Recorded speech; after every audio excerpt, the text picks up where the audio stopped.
Hello and welcome everybody. Welcome back to the Jank Drawer. My name is Sam. Today, as every Monday, we're coming at you fast and hard and live and loud with some Magic Monday. Now, Magic Monday is a series that we've been doing for a very long time here on the channel where we play Magic the Gathering on Mondays. Historically, we've been playing a lot of our new account challenge on MTG Arena. If you want updates on that now, we have transitioned our stream to be more about the current modern zeitgeist, namely meaning we are playing Modern on Mitgo. But I still do post weekly on the YouTube channel with updates on the new account challenge and what we've been doing and what I've been still working on. Since that is still going on, we have just moved that to off-stream content and it is now YouTube exclusive content. So if you've enjoyed what we've been doing there, please continue to check it out and support it there. It has been a lot of fun. We are still making a lot of good progress. We're getting a lot of good pulls. And it's been a fun climb. That being said, we are going to be here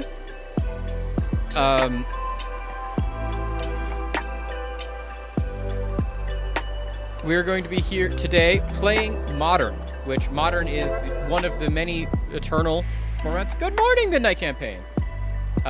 In Magic the Gathering, everything from 8th edition onward with a very comprehensive ban list. Some news to share, though, is that we have a couple of new chat commands. We already talked about it last week in that we have deck list that should show up, and that's the link that can go to the deck list that we are playing today. And then the new one that we have is that I have gotten MTG bot set up, so you should be able to type in card and then any card, and it will tell you what that card does and what it is. Unfortunately, this Nightbot version of it is still in that I tried to set up that didn't work. So let me disable that one. It was very much, I tried to make my own, and that didn't work. And so then I went to MTG Bot, which is a service that does it for free, and I got that set up. So that's good news number one. We have set that up. So now, for people that are joining in, or people that are long-term viewers that are maybe not as Magic savvy as other viewers on the channel, this should now give you an opportunity to be able to try and use the interactive commands to figure out what's going on and explain some things. And then it also gives me an idea of, like, as I'm sitting here trying to explain play patterns and things that we're doing, of, like, if you have specific questions about cards, I can explain, like, more about why they're in the deck and what they're doing and what we're trying to do with them. And how that will all work out. But yeah, so it was one of the things that was requested last stream, and as it was requested, I was like, oh yeah, that's 100% a really, really good idea, and I should just do that. And then it was trying to figure out how to do that was the next step, and that's one of the many reasons that we're late today, which I once again apologize for. But there's a cavalcade of reasons in that I'm working on a thing with my therapist where she texts me in the morning and gives me some ways to try and help my brain make it so that applying to jobs sounds like a fun thing to do and a thing that I actually would want to be doing as opposed to a thing that I would never want to be doing. And as part of that, I am trying to apply to 3 jobs a day. And so I was working on job applications this morning, and mainly just to, like, get it through and get it across. And then one of them was through, like, an automated, like, it's essentially a company is looking for a position to be filled, and so they went to a, like, recruiter company to make the job posting for them, and I applied through that. And they reached back out to me almost immediately and were like, hey, we want to do a video screening, like, answer a couple of questions thing. And they sent me that message and email at, like, 12:45, which is, like, right before I was about to go live. And I was like, okay, well, this is supposed to take, like, 10 to 15 minutes. If I can try to do that, then I'll finish that off and then we can go live. And that was the idea. And then it ended up not happening. because their AI chatbot ghosted me 2 times on different calls. So while I was waiting for that, I was setting up all of the other things. The other new thing that we added, one other piece of business before we get to the other new thing we added, is I posted the stream schedule on Instagram. Let me post it here on Discord as well in the announcements channel for the people that don't have Instagram and instead look at the Discord for this week. But for the next 2 weeks, we're going to be on a modified stream schedule in that there is going to be no stream on Tuesdays. And the answer and the reason behind that is that tomorrow and next Tuesday, so the 28th and the 5th, I work both of those days, and I work from like 8 o'clock in the morning to 5 o'clock at night, both of those days. And so just with commute time and everything around that, we're not going to necessarily be available to do that if I want to still make the YouTube videos that we make every week and do all of the other things that I need to do on Tuesdays. And so because of that, we have a stream schedule. Otherwise, our broadcast week is unaffected.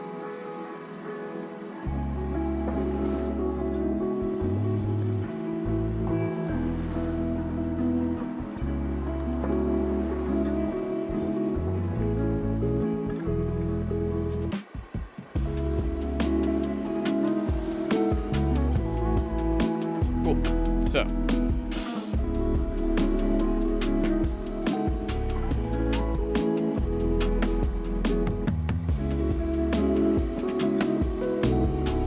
there you go. You're pulling some random cards, SC Sam Jam X. I'm not, against it. It's just very much I'm like, wow.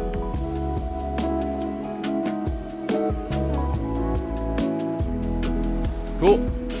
But yeah. So, Sky Coach Conductor, that's a good one. A lot of new not a lot of new cards from the new Secrets of Strixhaven set, which is really nice. One of the things that we have also changed now going forward is hopefully this works, since I literally just finished hooking this up seconds ago. It didn't work. Oh, that's because I set it to the wrong key. There we go. We have a new view, specifically for our Moto, for when we're playing on MTG Online. So, this is the deck we are going to be playing today. For those of you that were here last week, when we played our first Modern League, we were playing a deck that was very similar and very reminiscent to the deck that I played at the Rules, at the Regional Championship that I played in 2 years ago in Denver, which was Modern at the time, and I played the deck Living End. We are playing on a different platform. This is called MTG Online, or colloquially known as Mitgo or Moto. It is a platform that they created at Wizards originally in the early 2000s, around the time the 8th edition came out. And they have just kind of kept it up to date ever since then. It is a lot less user-friendly and beginner-friendly than MTG Arena is. It is also not free to play like MTG Arena is. Like MTG Arena, you never have to put any money into it, and you can play Magic, and like it will limit the amount of cards that you have because you're limited to just whatever you open and whatever you craft. But on Moto, it is very much they just have like a digital marketplace. You can buy your cards, or you can do what we are doing here. Is that for several years now I've been a member of a service for Moto that allows you to rent cards from them. So I have I can have up to $450 worth of cards rented from this service at any given time. And that's a monthly service fee that I pay, that because I have been a member for so long, my service fee is actually lower than it would be. Since usually they run you like $40 a month. I've been there for so long that I'm closer to like the 25 to 30 range. It also gives me a discount on buying tickets and things that you need to be able to play events. But we are going to be playing Living End again. Now, last time we played the most traditional version of Living End, is what I would say, which is Bant, and it's playing full 8 copies of Cascaders, your Shardless Agents, and then it was also playing, we can look at the old list, I have it right here, Ardent Plea, which is an enchantment that allows you to, when you cast it, exile cards from the top of your library until you get a card that is of lesser mana value. In our deck, the only things with lesser mana value are Living Ends, and then our Living Ends take all of our cards from our graveyard, put them into the battlefield, and takes all the creatures that are in the battlefield and puts them to the graveyard. So just kind of swaps them all around. We played this. We went 2 and 3, which wasn't necessarily a good one. We ran into a couple of different Titan players. We ran into some matchups against Storm and things like that we didn't feel very advantaged in. And then, most importantly, we played a mirror where our opponent was playing this Sultai version, which is blue, green, and black. And this version seems like it has a much less all-in game plan on playing your Shardless agents and trying to get them to Living End or playing your Ardent Pleas, and much more of a fair game plan of like, hey, we can play actual creatures, of like, I can play this for Middle Speaker to put things into our graveyard and go get other things. I can play Overlord of the Baelmerk to fill my graveyard on 2. I can, but it's also like every single card in this deck I can cast, including my Living Ends if I ever draw one. So it just offers us a lot more flexibility and a lot more of a fair game plan if we need to have one, in addition to our combo finish. And what we trade off for that is that we're a little less prepared for like pivoting out of things into like the way to beat combo game plans of like shutting off multiple spells a turn and stuff like that. But it's still pretty good. We still have our things for like getting rid of other people's counterspells. We have our interaction in Force of Vigor. Cooling Ritual is also really good in that it just blows up a whole bunch of small permanents. It basically is a spell that we can cast for 4 mana that will destroy every non-land permanent that our opponents control with mana value 2 or less, and will destroy none of our own permanents because we don't have any permanents in our deck with mana value 2 or less. So like it's a very different, much more fair game plan, but still has that combo finish of like, we just try to play Shardless Agent into winning the game. And that a lot of times that can get us where we need to go. So that's going to be our plan. We're going to try and do another league with this one of just like, I still think this is a very good strategy into the current metagame. I think this is just a better strategy, and it's one that I enjoy better if I am building this deck, in that if I'm playing my Living Ends in my Living End deck, I am very much a kind of person that wants to have the possibility of, if games go long or things go there, or if I draw a lot of my Living Ends, to being able to just actually suspend my Living Ends the fair way, paying 2 black, and just waiting for 3 turns. Because that still is a way to play this game and to get a good result. It is just a way that is usually...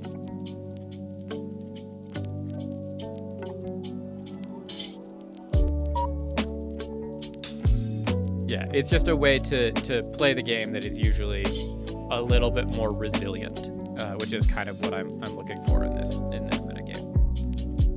I'm very much a person that knows that I am generally unlucky, and so I am trying to play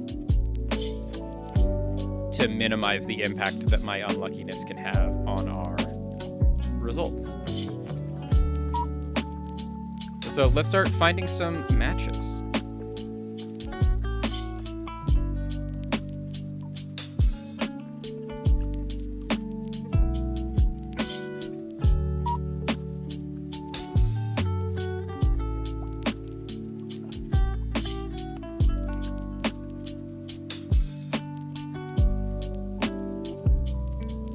Okay, we are in.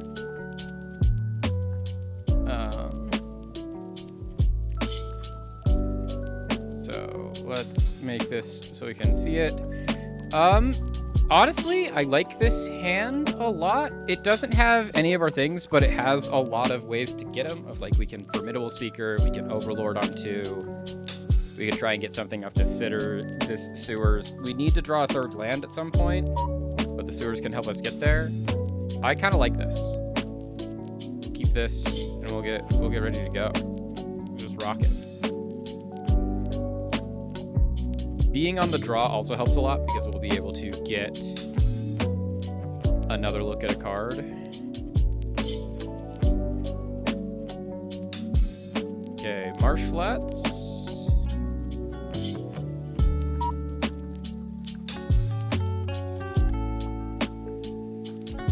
Honestly, we were going to put the Street Wraith in our graveyard anyways, and all it helps us do is see one more card deeper, and this still lets us see one more card deeper.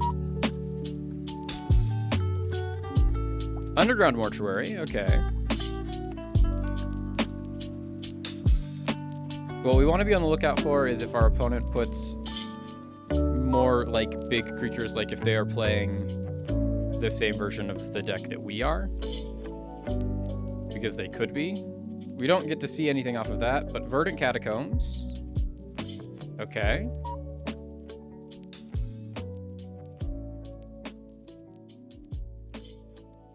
Oh, Inquisition of Kozilek. Okay, so the only two things that they can hit from our hand are Formidable Speaker and Endurance, and we are okay with them hitting either of those. So...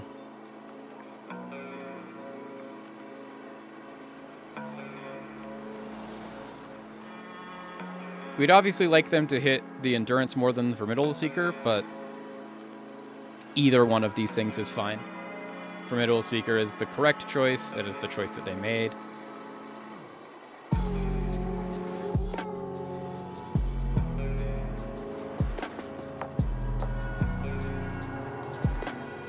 I don't know what deck our opponent is playing.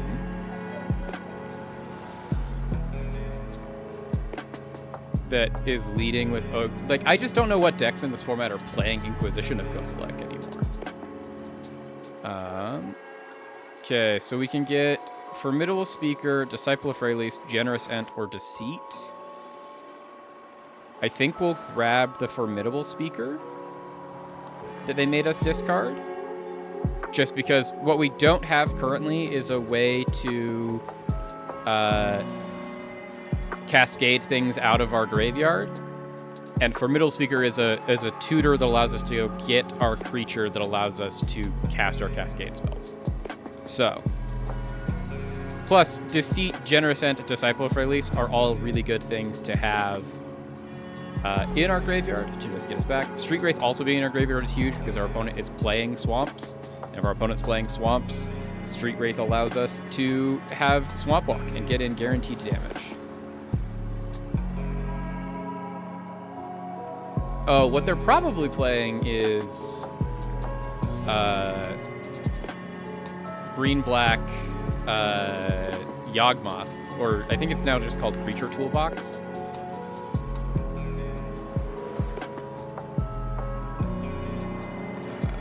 Sack this Misty Rainforest to go get just basic forest. We'll play Formidable Speaker.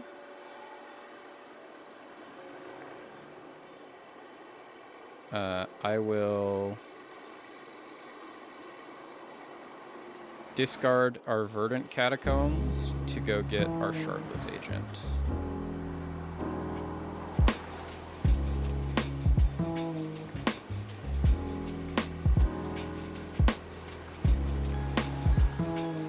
Because this lets us Subtlety and Endurance during our opponent's turn if we need to.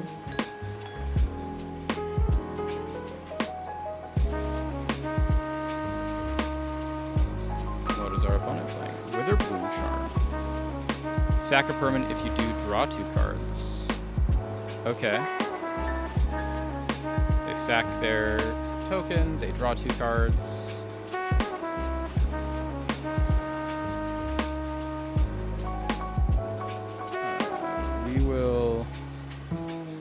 Endurance, exiling our Wistfulness, targeting our opponent.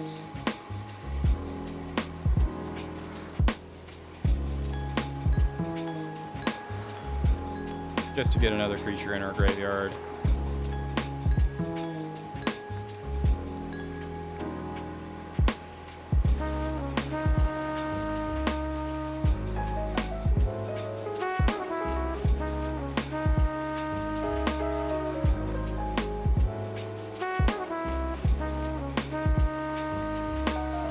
Shardless Agent.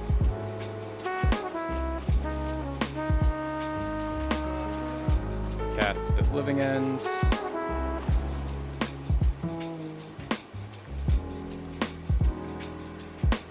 And then I don't actually think we sack anything to this Disciple of Freylis.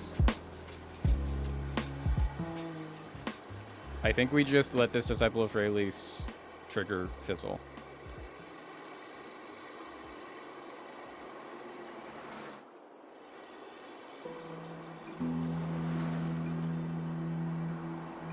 Ooh, Force of Despair, destroying all creatures that entered this turn.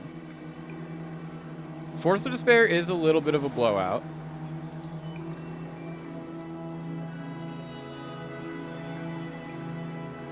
But I do still have this 2/2. So, like, is it great? No, but it's not the end of the world. That was kind of a huge blowout, though. What did they exile for their force? Fatal Push. Okay.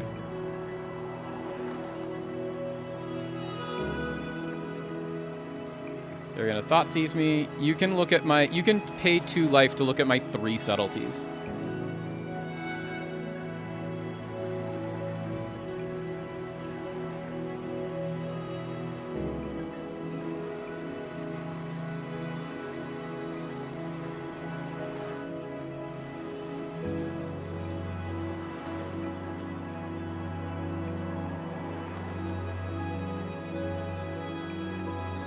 We'll discard a card from our opponent's hand with our Deceit.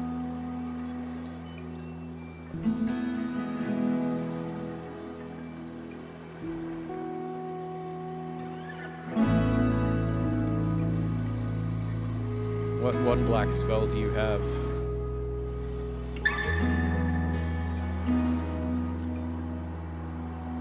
March of Wretched Sorrow.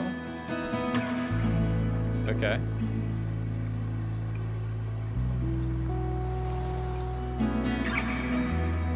What's in our opponent's hand? They have Necrodominance, Dothi Voidwalker, and Shieldred. I don't like any of those cards. All of these cards are bad for us, but I think Necrodominance is the worst for us.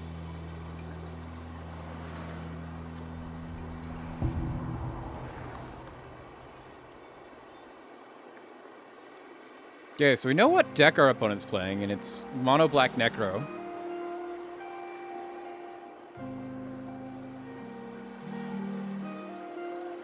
They're playing their Dothi Voidwalker. We have to exile the... We have to subtlety this.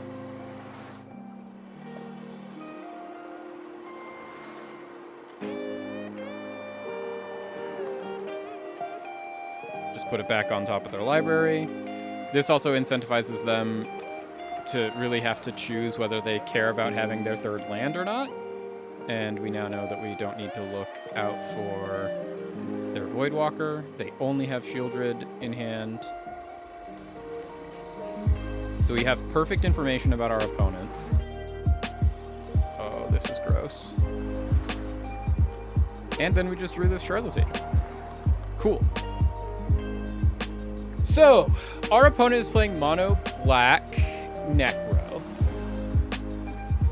Things we need to care about in their main deck are things like Dothi Voidwalkers.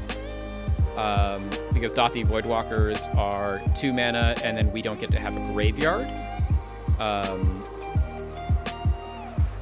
And then they can't have counterspells. They could bring in... Let me pull up a version of Mono Black Necro to see what that sideboard looks like. Because, like, I genuinely haven't seen this deck in years.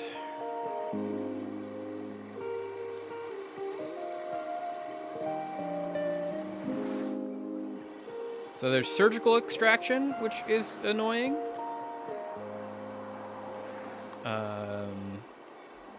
Force of Despair. This particular opponent had 2 Force main already. Graveyard Trespassers are annoying. Boggart Trawlers are annoying. So, like, honestly, this is not a good matchup for us to try and do the combo in. But they don't have artifact or enchantment-based things. The only enchantments we could hit with their Force of Vigors would be their Necrodominances. I think we want to bring in these 5 cards: Dismembers, Ashiok's, and Harvester of Miseries. And I think we can take out...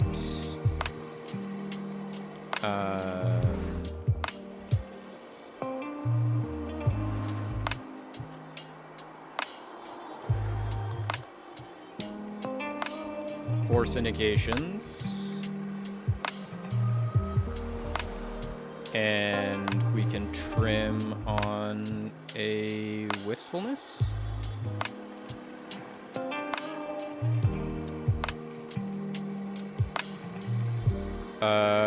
This hand looks like a banger. So we're going to keep this hand.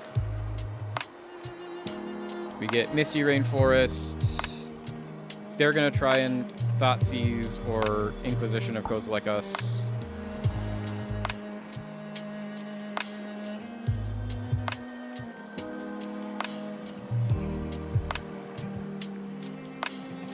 We're going to be able to Deceit next turn.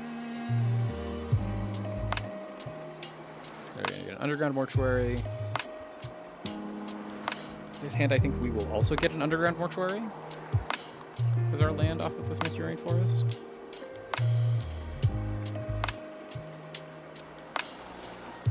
No, I think we have to have it be not Mortuary so that we can do either form of Deceit. Okay, so now we have to do this. We have to go get Sewers.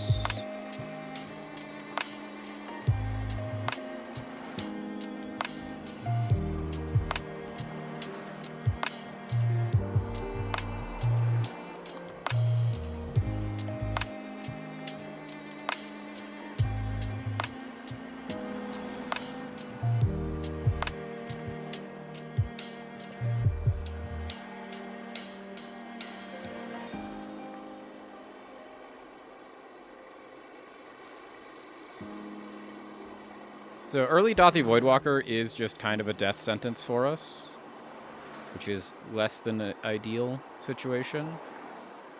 So is them getting to 3 lands, because this allows them to play their Necrodominance. Like that.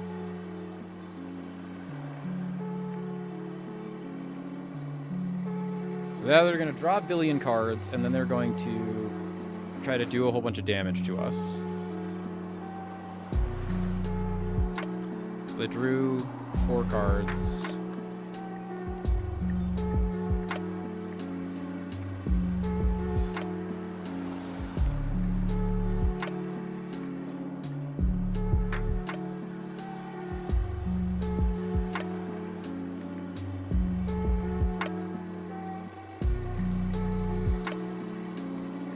In cleanup.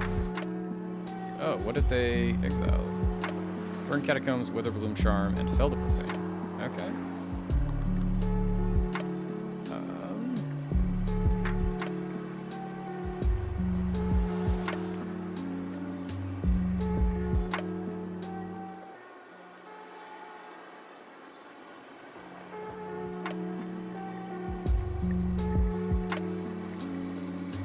It's okay. The rainy weather is great. I was doing the same thing yesterday. We are trying to not lose, but are most likely going to lose this particular game. But we are already a game up in the match.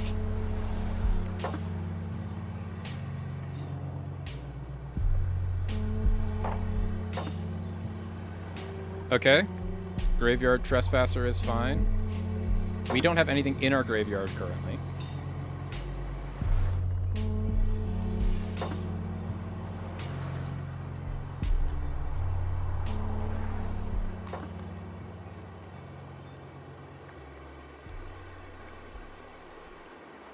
Let our opponent draw. And then we will sink into stupor, bounce their Voidwalker to their hand. And then Endurance, exiling a Formidable Speaker.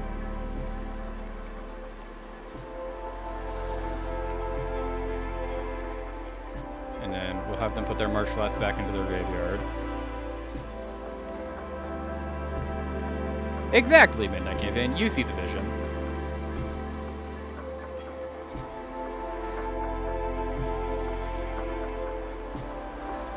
And then we can go to our turn. They're going to exile a whole bunch of cards from their hand. Namely 1, because they have a max hand size of 5. Get rid of another Marsh Flats. So getting our Living End in our hand is annoying, but we do just kind of get priced into, we have to try and do the thing while we can still do the thing. And this kills their 1 creature and puts 2 creatures of ours into play, which is a not bad place to be in.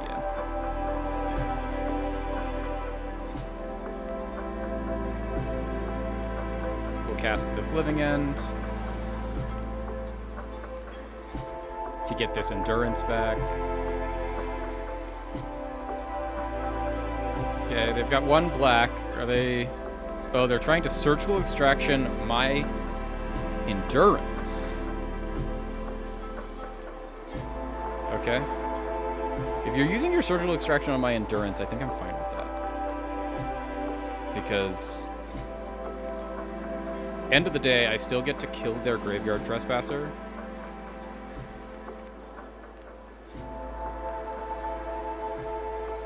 I would put you more aligned with fighters, but I wouldn't discourage people from saying that you are getting to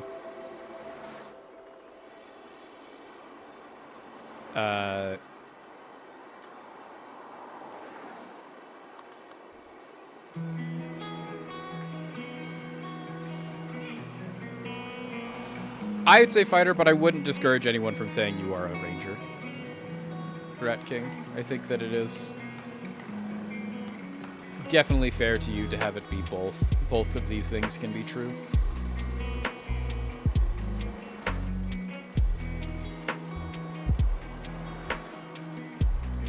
So honestly, kind of like the best thing that we can get here is more lands. If we could get more lands and then eventually start like hard casting these Deceits, that would be sick. But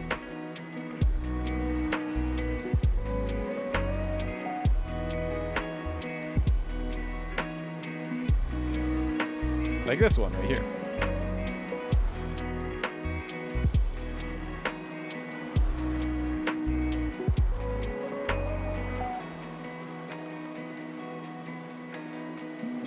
I'll play this Formidable Speaker.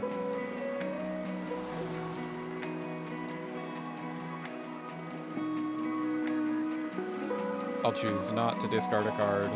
I'll just play this as a 2/4.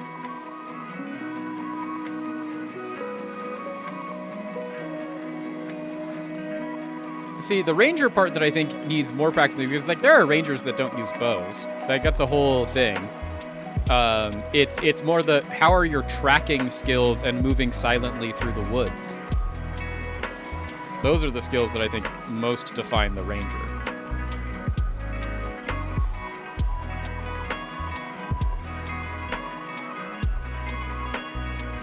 Okay, Orcish Bowmasters.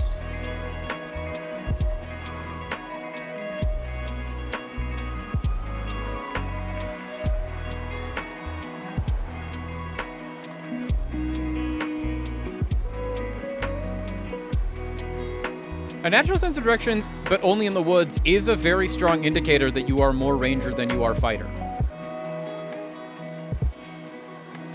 I can attest to you getting lost easily in cities. That I can, you know, I can vouch for you on that.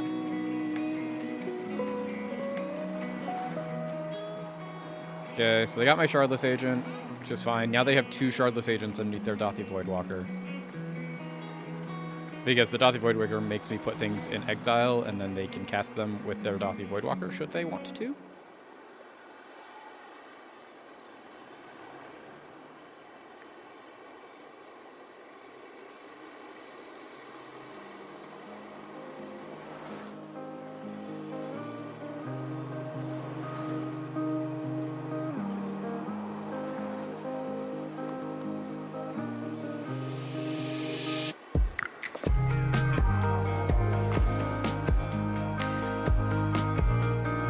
they can exile my graveyard. That is fine.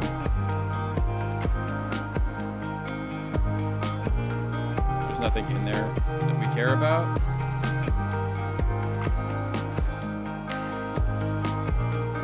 Are they going to pay 3 life? They are. Okay. We will fetch with this Verdant Catacombs. We're gonna go get a Surveil land, and then we're hoping to see another land on top, because we're trying to get to 6 to be able to do these deceits.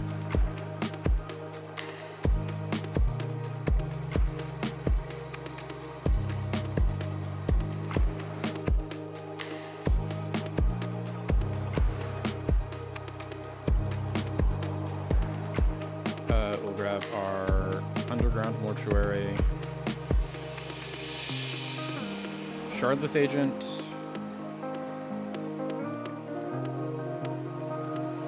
If they want to have my 3rd Shardless Agent, they can have it.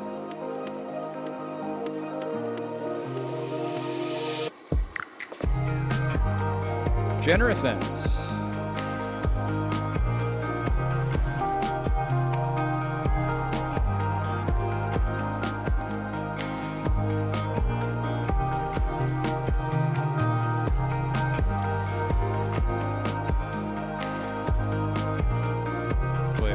Turn.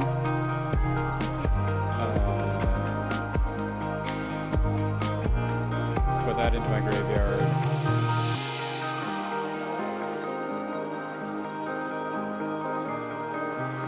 My opponent wants to Living End me. They can also Living End me. The game plan that we are playing for right now is not being able to cast this Living End. Our game plan we are playing for to try and win this game is hitting 6 mana so we can Deceit, or top decking a Harvester of Misery so we can wipe our opponent's board.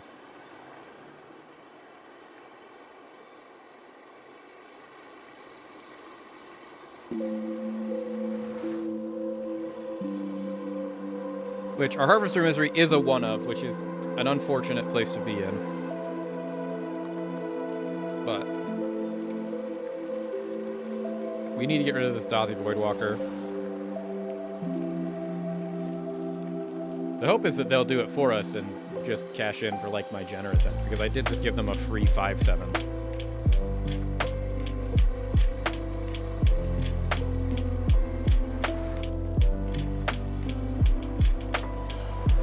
Our opponent is paying 2 mana to gain 5 life, which is allowing them to draw 5 more cards. A second Dothy Voidwalker has entered.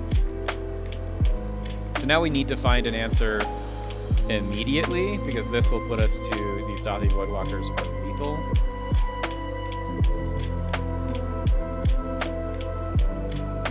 Go to declare Balkers, block the 3/1. Go down to 3. We need to find a way to kill both of these Dothy Voidwalkers this turn.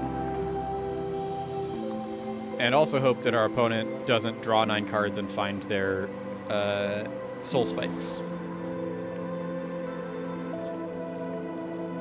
Soul Spike also kills us.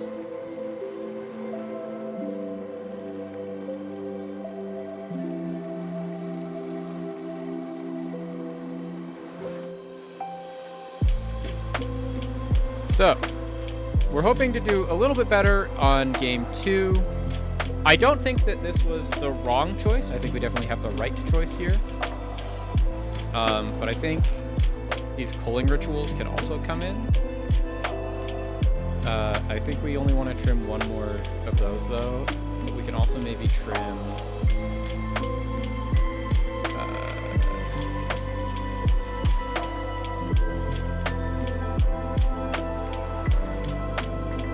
a Subtlety.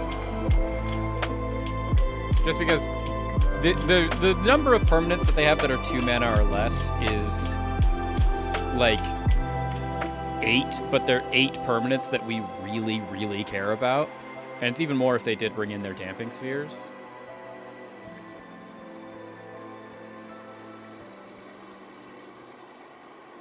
Fair enough, Rat King, fair enough. But I was gonna say, I just remember helping you move a couple of months ago, and we missed the exit to your own house.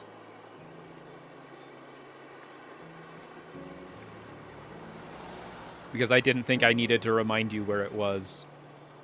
And then we drove past it and I was like, hey, do you mean to drive past that? This is a very easy mulligan. This is an easy key. Because we can just bottom this living end.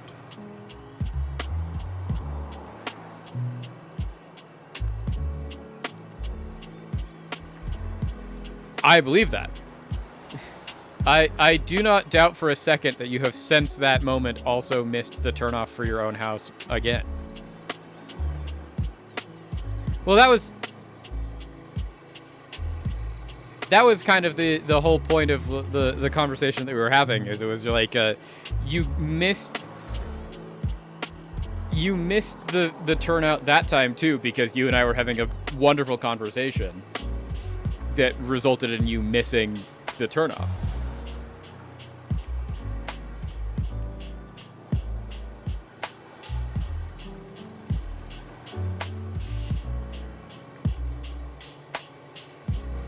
Our opponent has mulliganed to 5. The actual street also makes a lot of sense. But also, in your defense, your street is kind of easy to miss. Like, I don't actually know that that one's on you. We're going to start with its Undercity Sewers. We'll keep this on top.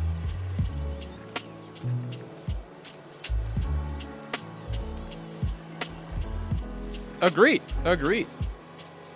I would argue that most of the streets around your neighborhood look very similar in the dark.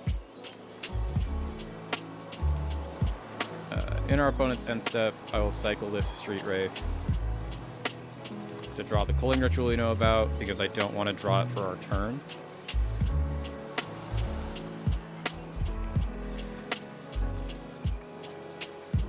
Play this Hedge Maze.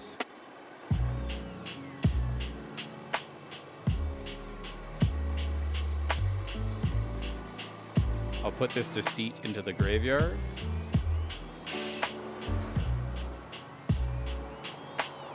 I know, stranger things have happened, but you and me having the same thought is, I don't think, that uncommon of an occurrence. Okay, so we're hoping that our opponent has, like, really, really mulliganed heavily for a turn 2 Dothy Voidwalker, into maybe even like a turn 3 second Dothy Voidwalker.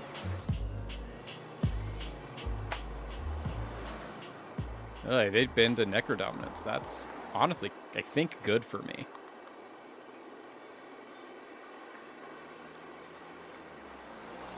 I would like to Swamp Cycle, please. I'll grab an Underground Mortuary.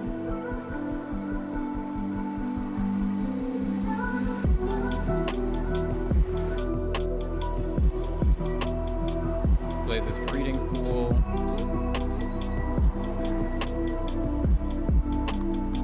Play this Formidable Speaker.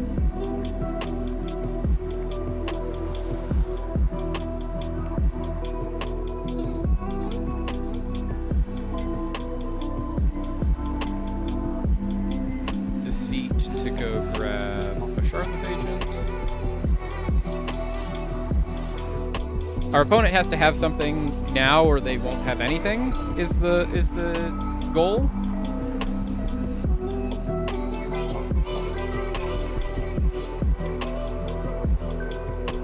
Or maybe their plan is just to hold up Force.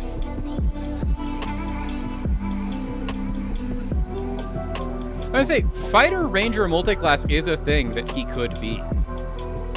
Who are we to put Rat King in a box?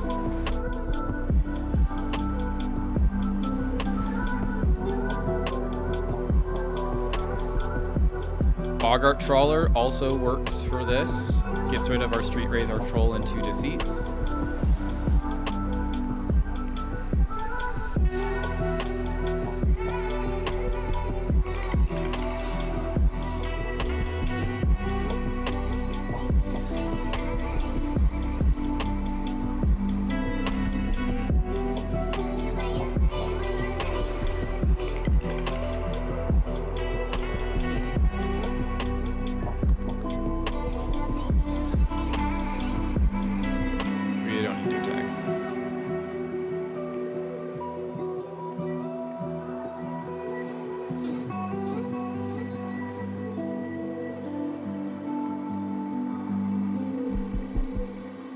Okay, Necrodominance is annoying, but I think we're honestly kind of fine with it at this point.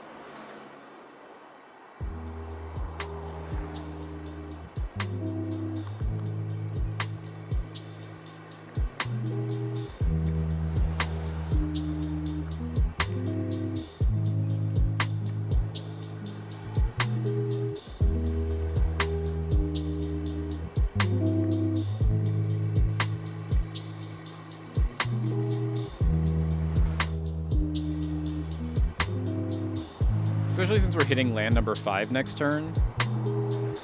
Which means we can just start, like, hard casting this Street Wraith that they can never do anything about, because it's a 3/4 with Swamp Walk.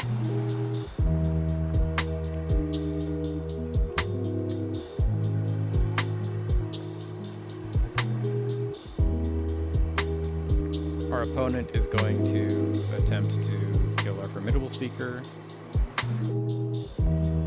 March of Wrecked Sorrow, exiling Inquisition and Necrodominance.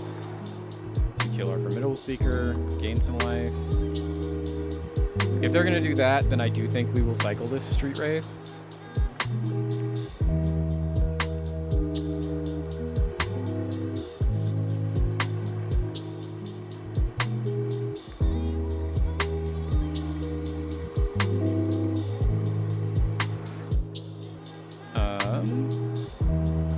Let's do this now. We'll pay 2 life.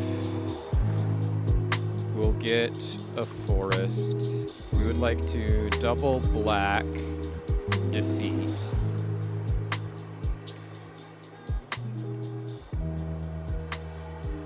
And then we can Shardless Agent. Get back Deceit Street Wraith for Middle Speaker. We will put Evoke on the stack first. What can I get them to exile? From their hand. Opponent. You have 5 cards in your hand. They have a Thoughtseize, a Shieldred, Vicious Rivalry. So I think we have to get rid of their Vicious Rivalry, because that's their board wipe.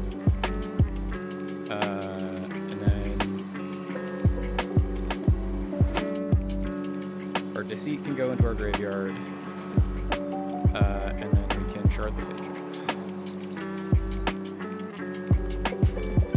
Then we get back a Formidable Speaker, a Street Wraith, and a Deceit.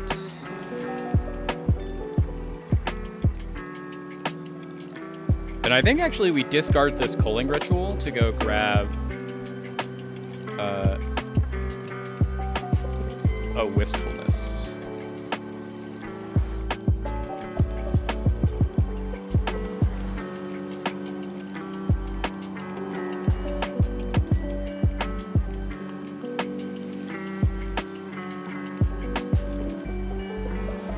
Either a Wistfulness.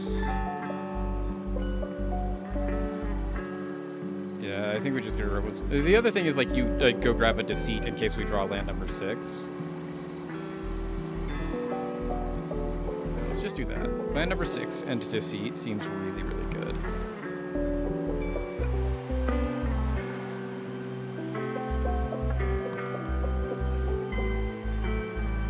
The hope is that they don't have another Vicious Rivalry readily available. They are going to be able to gain 1 billion life off of this Shieldred. We are going to attempt to dismember the Shieldred.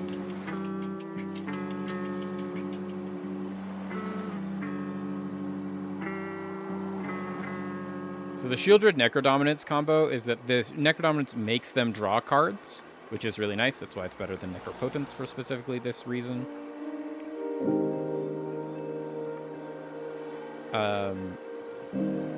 And then Shieldred is whenever they draw a card, they gain 2 life. So they basically pay a life to draw a card and gain a life. They're going to make me Thoughtseize my Dismember, probably. Oh! Hit the wrong button. I'm back. Make me get rid of my Dismember? So that I can't kill your Shieldred?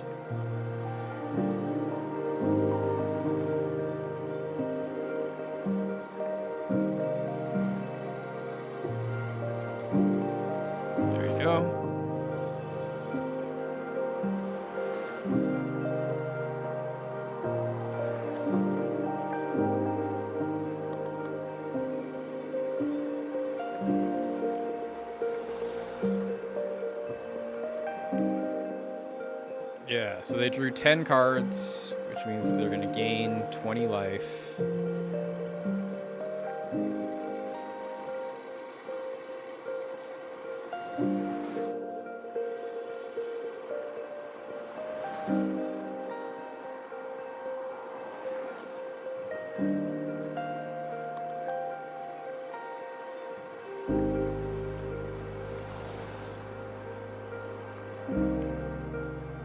The answer might have been we were supposed to take the Shieldred and leave them the Vicious Rivalry because they wanted to pay 1,000,000 life to kill all of my creatures.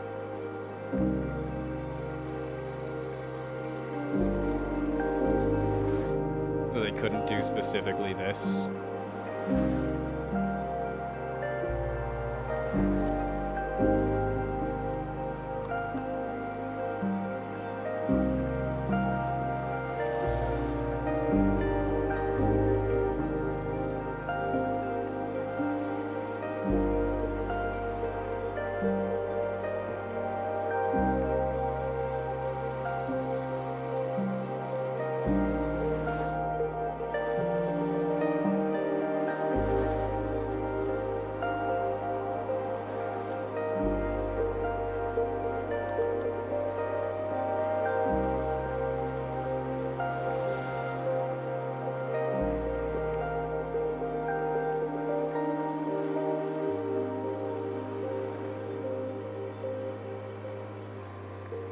Okay, so they are going to have to exile 6 cards from their hand, which will be nice.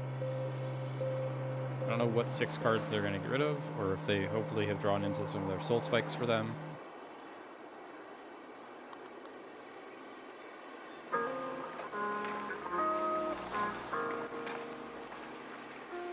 They are Surgical, Witherbloom, Orcish Bowmaster, Graveyard Trespasser, Force of Despair, second Orcish Bowmaster. Okay, so Overlord of the Balemerc, honestly not the worst.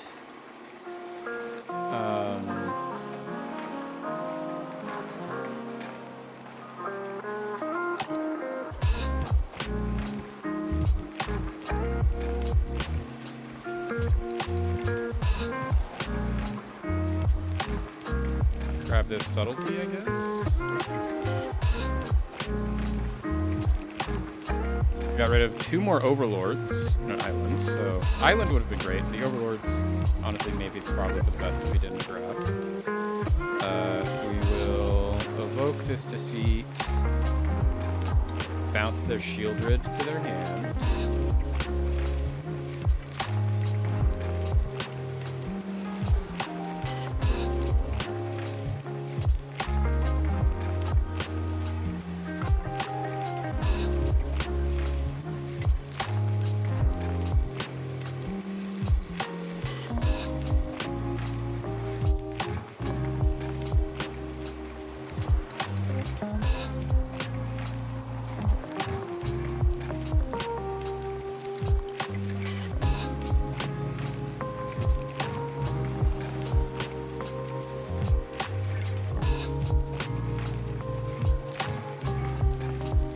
Cast their Shieldred.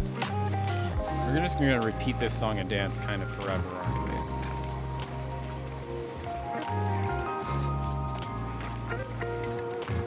So they draw until they have 1 life. The thing is, they can only draw 7 cards if they fetch this turn.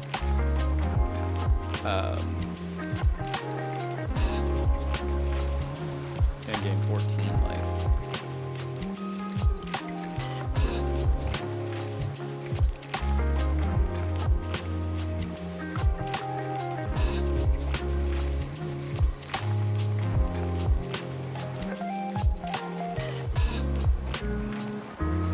Once again, a Wistfulness would be kind of cool. We did trim down on Wistfulnesses, so there aren't as many of them in our deck.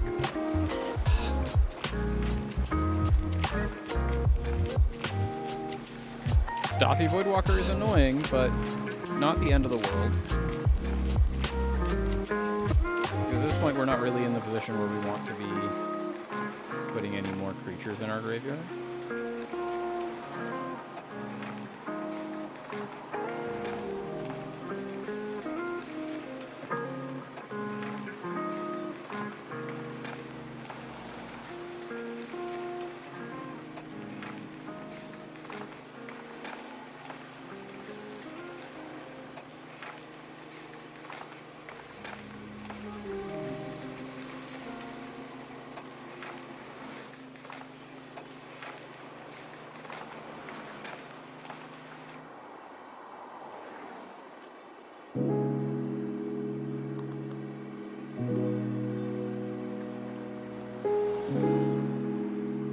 time also a consideration, and their opponent has 5 minutes left. We have 8.5.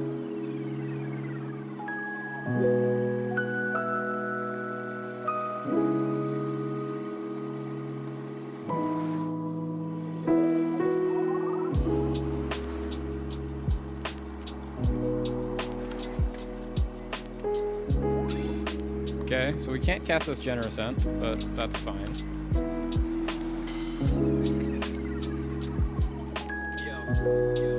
Our turns are really easy at this point. It's I attack for 8 a turn.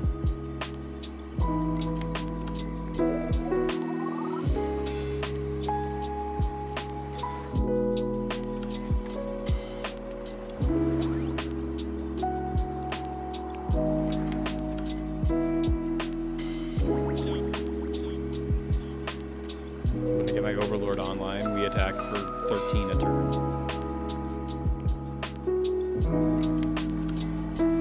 We subtlety any creature our opponent tries to play. Block as much damage as we can.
Play the subtlety.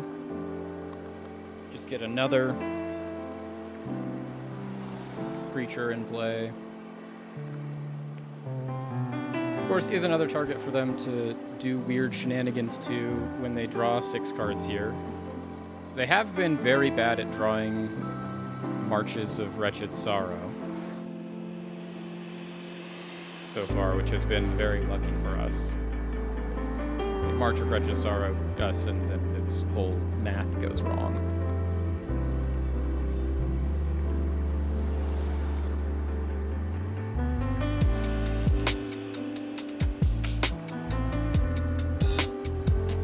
We do have lethal on board though, so we need them to have drawn something good. Do you have a March of Wretched Sorrow? Is that what this is? Didn't get rid of any. It is March of Wretched Sorrow. Okay. They gained 3 more life.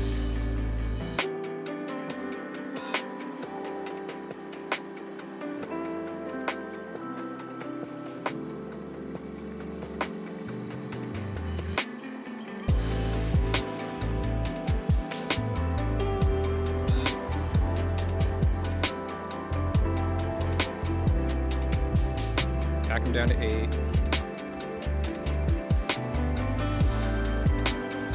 Orcish Bowmasters is annoying. Because that is, I think, exactly lethal. Yeah. Okay, so losing match 1. I think the pivotal moment there was that we didn't discard their Shieldred, and I think we would have just liked them to pay the life to wipe our board. Then let them get that Shieldred and start having their value engine. I think that was our big misplay. Because it's like, we got rid of the thing where it's like, oh, we just did all this work to get this thing that's going to win the game, and then they just wipe our board. But it's also like, if they wipe our board and put it back into our graveyard, we just have to draw into playing again in such a way that we can come back from that, which is not a hard thing to do. We just have to, like, do another Living End, and that's pretty easy. And like, sure, there's any interaction points that they had that they could have blown us out, but we're not in actually as much danger as we would think we would be.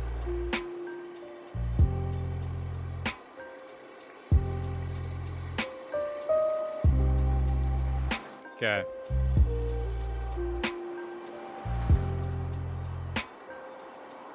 We rolled a 1. Unfortunate. Bad omen for sure.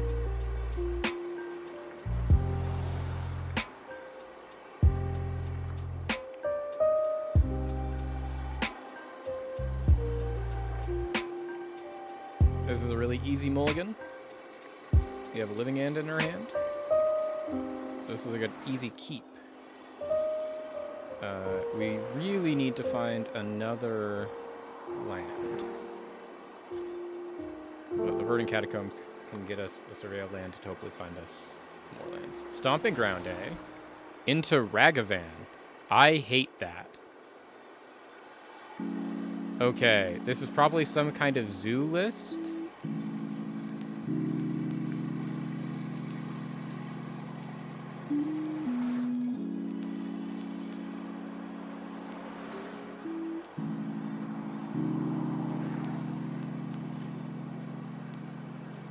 They exiled another deceit of ours.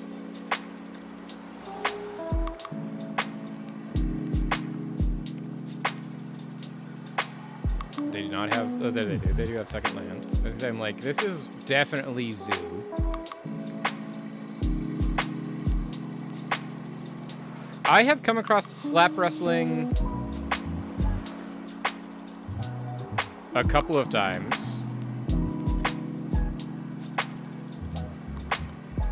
Sewers, please find me a land. Did not find me a land. Will this street right find me a land? It did. It's not a land that I want to play, but it is a land.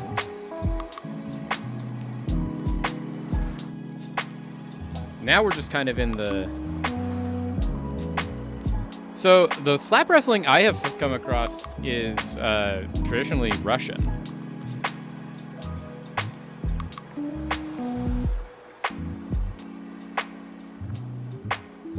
They got my own Overlord of the Bailmerk.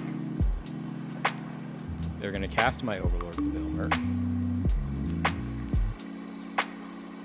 Honestly, love that. So this might not be Zoo. This might just be Jund.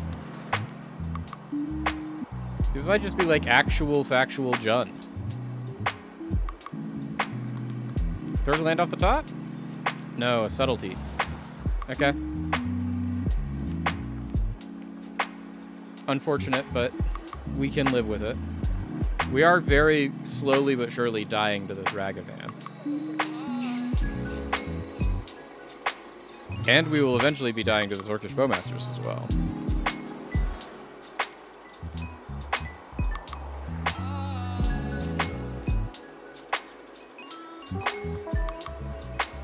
This is a 3-turn clock, so we kind of really need to get...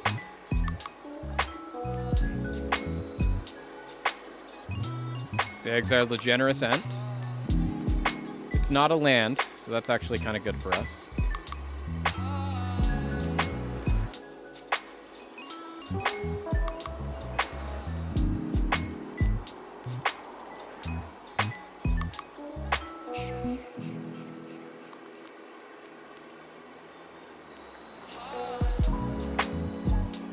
Put this Subtlety onto the stack, put this Run in 6 back into their deck.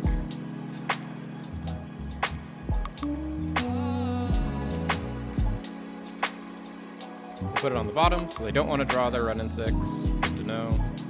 Land! Off the top, please. That's another Shardless Agent. Okay, we have 1 turn to not die.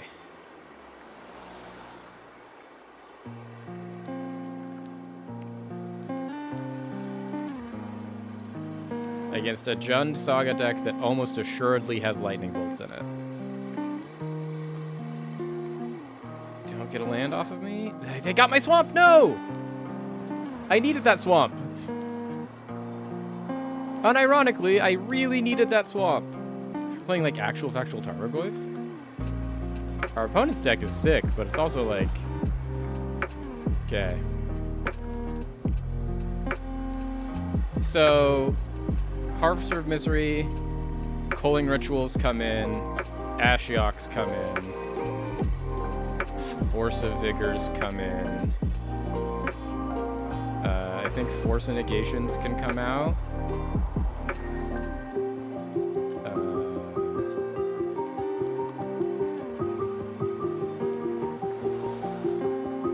We can trim on Overlords, trim on Wistfulness, Disciple of Release. Well, it's the same with slap wrestling and things like that, and Mongolian wrestling. It was just like, I don't understand the goal or point structure for any of these. The like slap fight, I understand, and it's like it's very apparently like the how you win is you hit the other guy so hard he forgets time, and then you win. We'll keep these.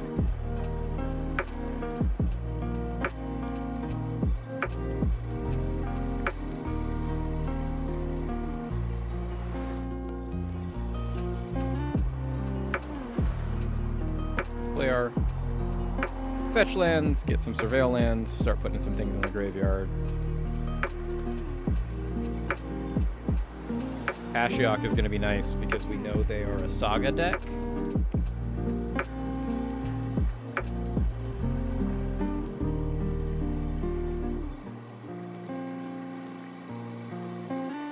Being able to Wistfulness on 2, well on 3 is going to be good. We'd also try to do it on 2 with this Mysterian Forest. Oh, they played an early Saga. This is huge for us. We're going to be able to Ashiok Dream Render them so they can't search off their Saga.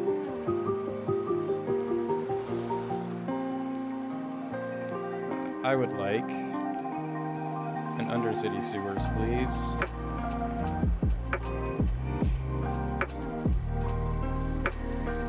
As much as it sucks, I don't actually want that Visager this time.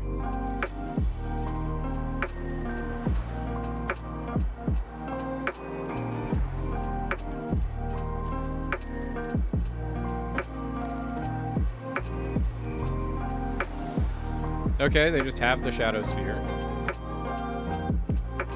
I'm okay with this. Inquisition of Kozilek sucks, but it's like, do you want my Ashiok or do you want my Dismember? I'm fine with you taking either of them. Oh, Kabaddi? So, Kabaddi, Kabaddi I do know a lot about. Kabaddi is really cool. Kabaddi actually kind of slaps. So Kabaddi's whole thing is that Kabaddi is about,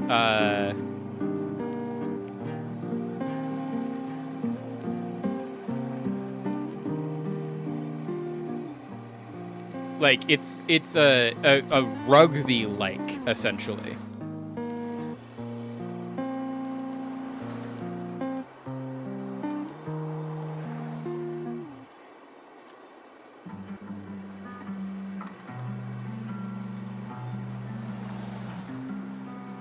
We are going to green, Wistfulness to exile their Urza Saga. A variant off of that one, because like Kabaddi is a thing that I do actually know about.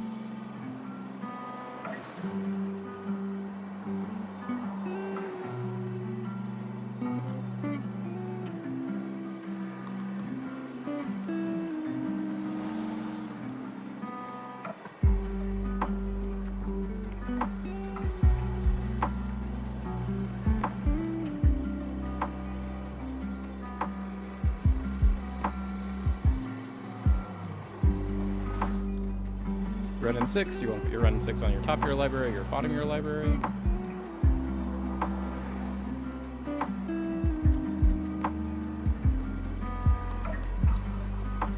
Put it on top, okay.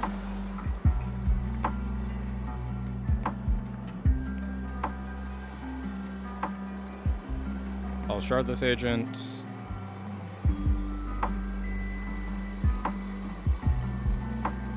Put this Wistfulness and this Subtlety into play.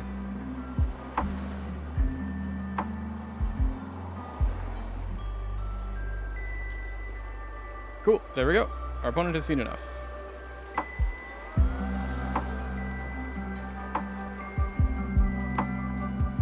Yeah. No, it's they're trying to defend against a person making it past a certain sense. Like, Kabaddi is like extreme capture the flag. Is like my most generous way of putting it. This is also a banger of a hand. Of essentially, it's just like they are trying to get to the point where they get to the other, like a person's trying to run to a point and get past a certain number of lines and run back without getting tackled and killed, essentially.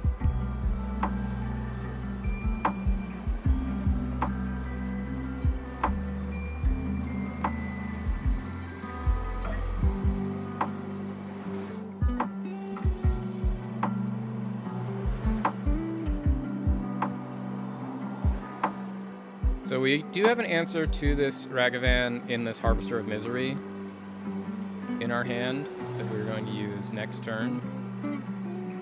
They got a Misty Rainforest from me. Okay. This Tarmogoyf is fine. We're gonna go get Underground Mortuary.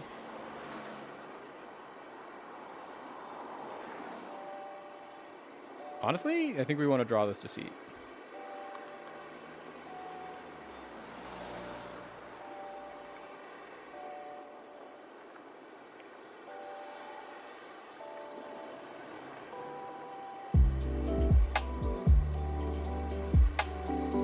The Harvester of Misery is to kill the Ragavan. So the only targets are the Sink into Stupor and the Formidable Speaker. So I think we're fine with them casting this.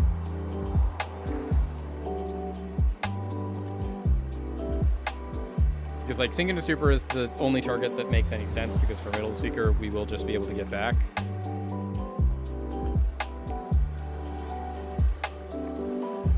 Kabaddi is one of my favorite things in that Kabaddi is a show, is a thing that I learned about from an anime that I watched that was really, really good.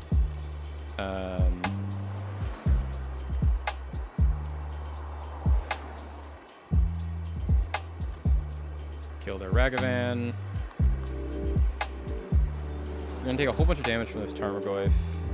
But I think we kind of have to take a whole bunch of damage from this Tarmogoyf.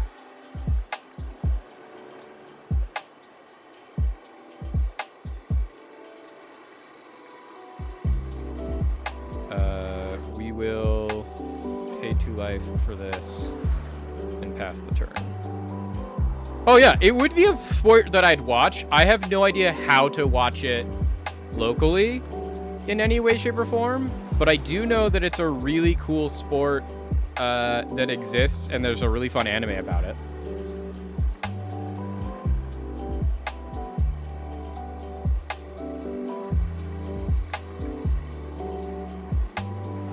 So I think it's instant sorcery creature land out of their graveyard.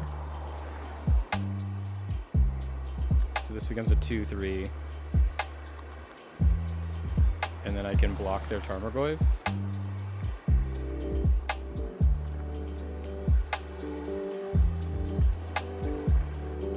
They'll play another Tarmogoyf.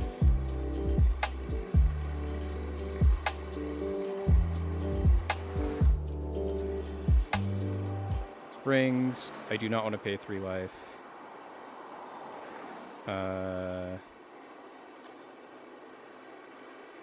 To evoke this Deceit. What's the last card in your hand, opponent?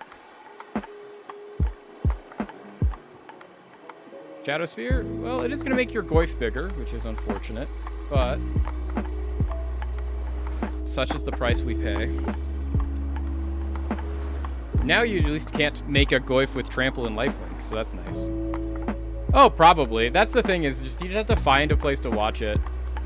But it's a dope looking sport.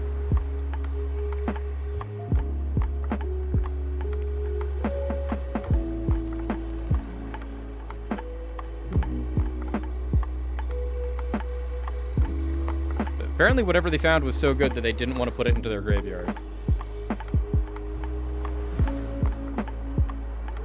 I will block. It's still only a 3/4, so we will bounce. Oh, they have a lightning bolt to my face. Fortunate.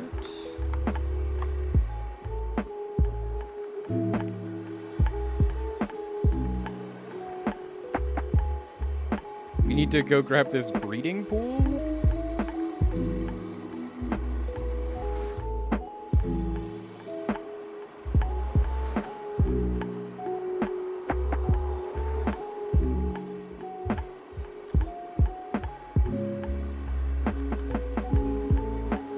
And we need our opponent to not draw another copy of lightning bolt off the top.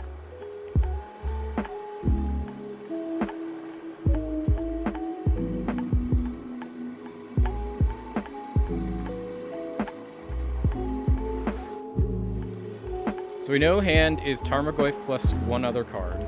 They've played the Tarmogoyf. The other card was Blood Crypt. Okay. So we bought ourselves another turn.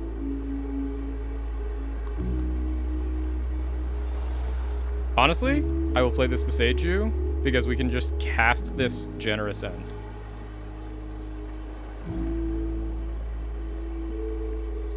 And I've got a 5/7. And I've made a food token. Don't draw a lightning bolt. They drew a Verdant Catacombs. Perfect.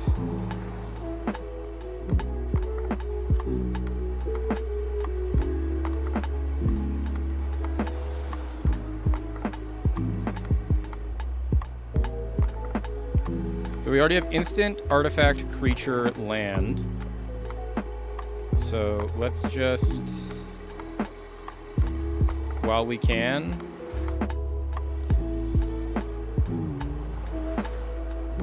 and then start a clock. This is really bad if they draw, like, specifically Ragavan off the top, but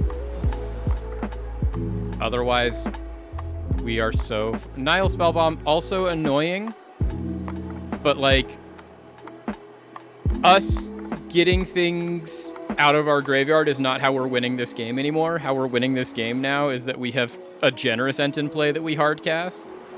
And we can now hardcast anything we ever draw. So that's our game plan. Is that our opponent's going to play something, we're going to be able to Endurance on their turn.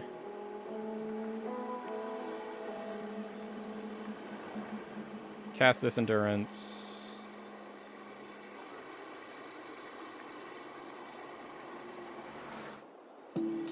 There we go. Got there. Match win 1.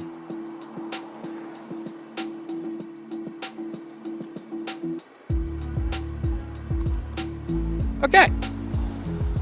Goyf is a creature type. It's specifically Lurgoyf is a creature type. This day. Nowadays. I think Lurgoyf was a creature type back when Tarmogoyf was created as well. But you can check it. We can type it in here.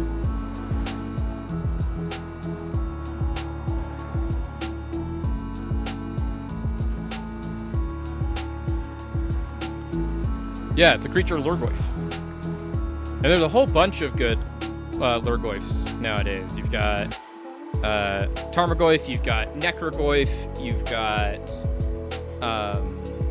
Pyrogoyf. Like a million good Goyfs. I would love to play first. This hand slaps. We'll keep this. Play my Undercity Sewers. Put a Wistfulness in the graveyard.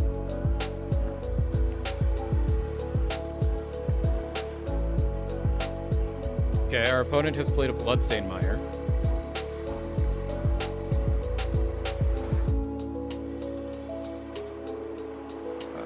Play a Polluted Delta and pass the turn.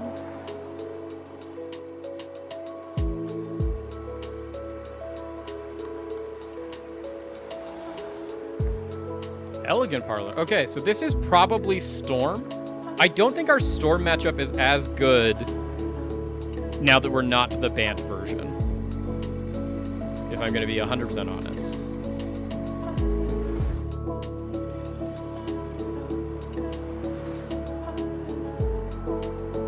Ren's Resolve, okay.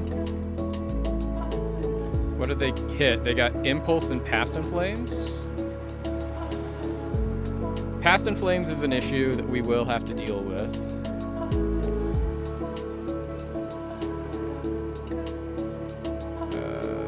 Disciple of Freyalise into our graveyard. Swamp Cyclist, Troll of Khazad-dûm. Pick up a Watery Grave.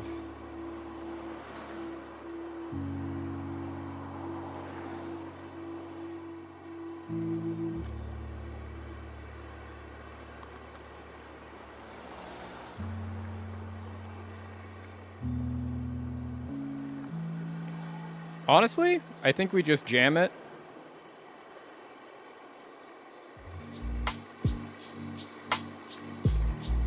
While they're tapped out and can't do anything.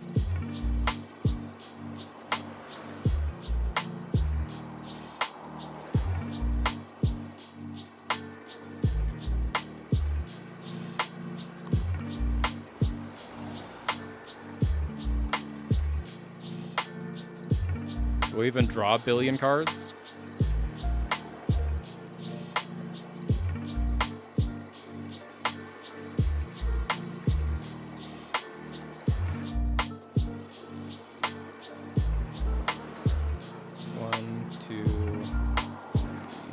One, two, three, 4, 5, 6, 7, 8, 9, 10, one of these are printed.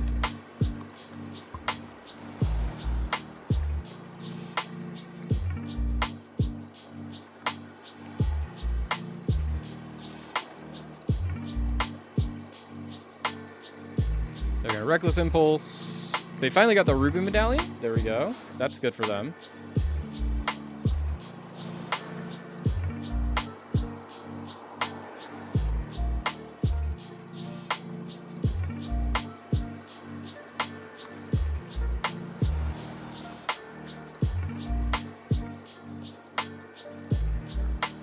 Get them down to 6. Hold up all of our interaction. So they're going to play this Ruby Medallion. We can force it. Pitching Wistfulness. And they'll just resign. There we go. So... Storm. They're not searching their library, so Ashioks aren't good. Culling Ritual is good in that all of their permanents are mana value 2 or less, but they only ever have, like, 2 of them. And I don't think they're better than any of the other things here we already have. Mystical Disputes would be good, except that they aren't running blue, so we'd just be paying 3 mana for them, and we never really want to hold up 3 mana. We want to do 3 counter spells.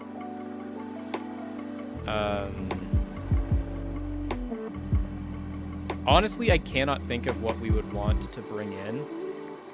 Ashioks are good in that we can get rid of their graveyard. So let's bring in Ashioks and cut Street Wraiths. And like, they're not searching, but it exiles their graveyard, and their whole way to win is that they Past in Flames and recast every card in their graveyard. And so if they don't have a graveyard, they can't do that.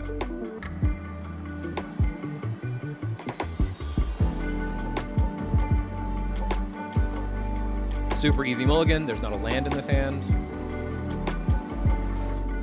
Keep this one. Weirdly, the reason we're keeping this is because Disciple of Freyalise is a land. But also it's a land we can pitch to Endurance.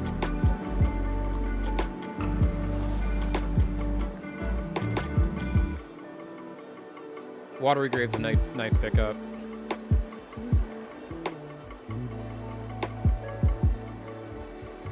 This is gonna go get us Hedge Maze now.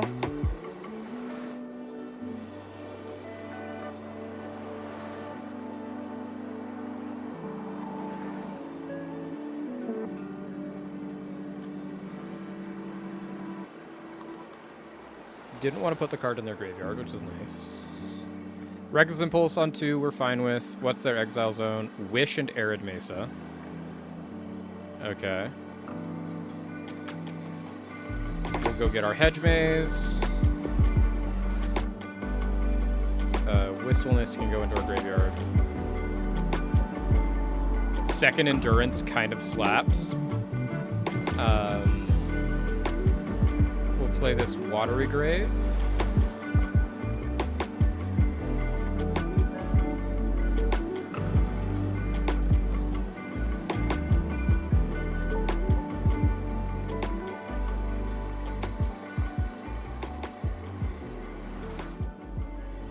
Okay, this Misty Rainforest.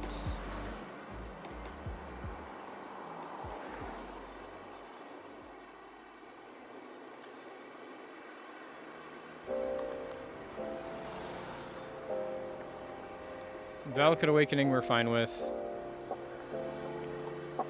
Refresh their hand. We have to pick which things we need to care about, and them drawing up to 7 is not a thing we care about. It's very much in this matchup we have to pick our battles, because we only have so many interaction points. The thing is, like, we actually have a lot of interaction points, as evidenced by the fact that we have 2 endurances and a force negation in our hand, and we can cast all of them.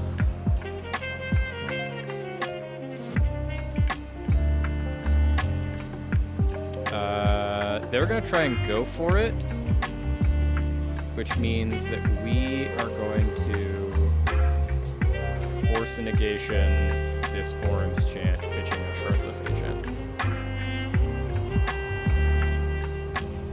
To try and prevent them from going for it this turn. Because we can still, with this double endurance,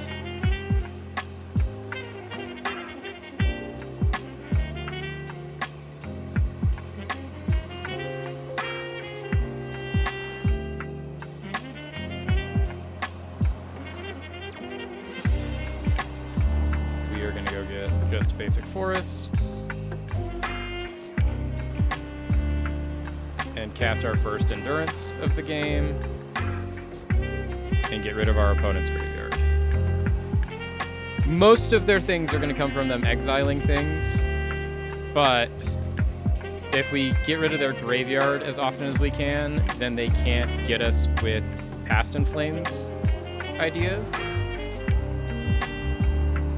And that's good. And now we also have a clock in that, like, our endurance is eventually going to kill them. Our opponent's already at 12. That's a 4-turn clock with this endurance. It becomes a 2-turn clock when we endurance them again on this next turn. Past in Flame's already in their graveyard, which is nice for us. They're going to cast this it's Ruby Medallion, okay. So they are going to have, like, the cheapest spells you've ever seen in your life. And this Ral is going to be 1 mana, and then this Desert Ritual is going to be 1 mana. Hi, Chibi Cross, how's it going? It's going very well for me. We are currently 1-1 in this Moto League.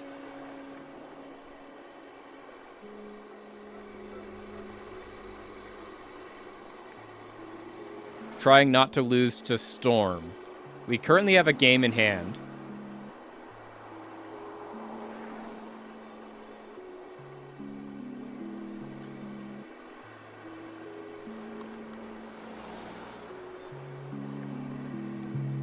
Our opponent is going to have...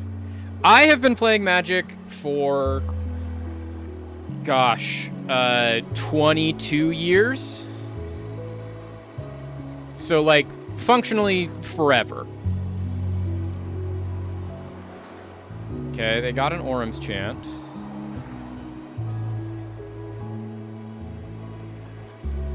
In response to their Orum's Chant, we are going to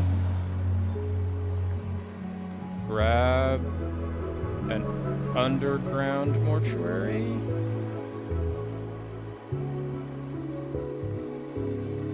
Put this troll into our graveyard, and then cast this endurance.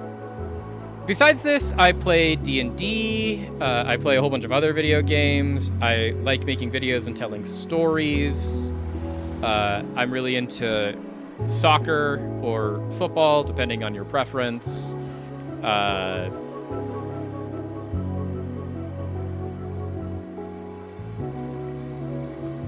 So I have a lot of hobbies, do a lot of things. Magic is one of my favorite hobbies, for sure.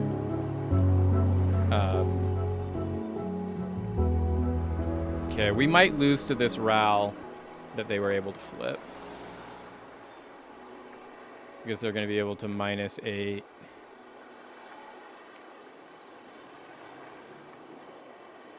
So they didn't get...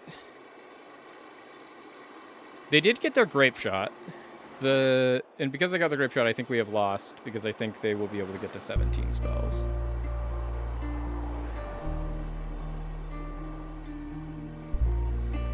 Which hot game do I enjoy streaming the most? You'll have to quantify your definition of hot. Because, like, most popular game that I stream... I used to stream TFT, which is, like, the most popular game. Yeah, there we go. So...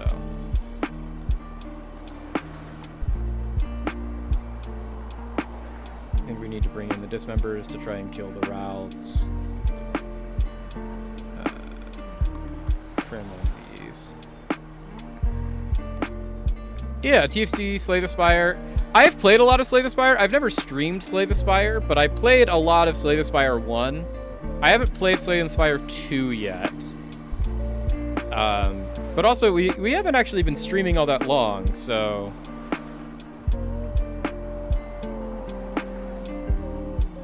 We'll keep this. We will put... Sage back.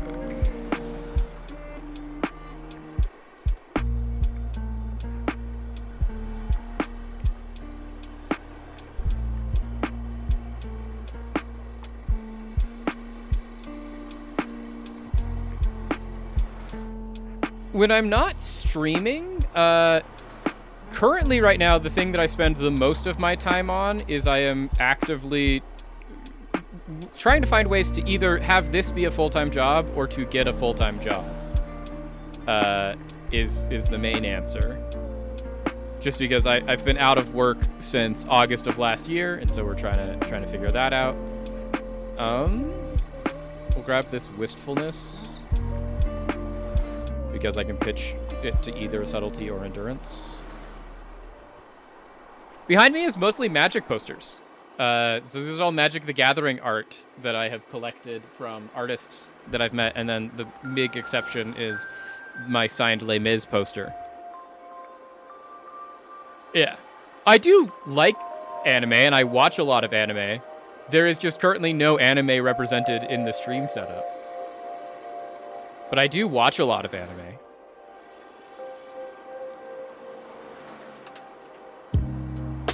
It depends on the season. What's currently coming out this season that I've watched a lot of right now is Slime. My favorite anime ever, once again, it breaks down into like what's my favorite anime across a couple of different genres, but like my favorite all-time favorite is I think Horimiya.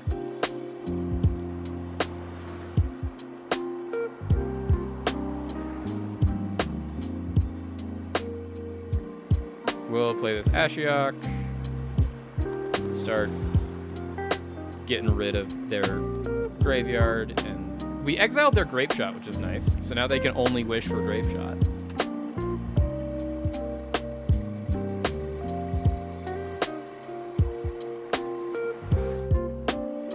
Horimiya is one of my favorites of all time. I'm a sucker for a really good just like romance anime. It's the hopeless romantic in me. We will exile this Wistfulness to say no to your Ral. Vinland Saga is very high on my list of things that I need to watch, and I started Dorohedoro Rat King, but I have not finished Dorohedoro. Vinland Saga is really high on my list of things that I need to watch, though. I just have not watched it. Just have never gotten around to it.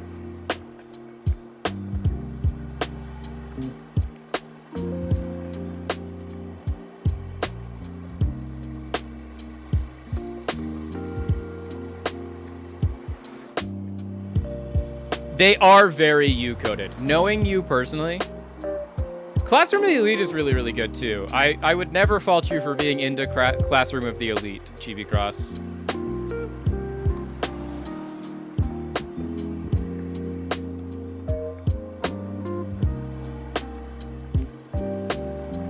Forest Cycle is generous end. Go grab our hedge maze. Play our hedge maze. I don't need a watery grave. Let's exile some more things. We got 2 of their ruby medallions.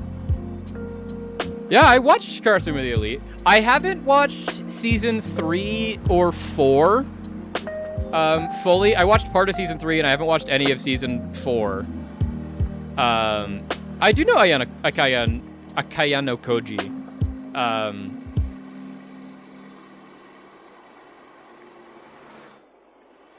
But it's one of those where it's like, I like the story, but I haven't watched a ton of it. Mainly just because,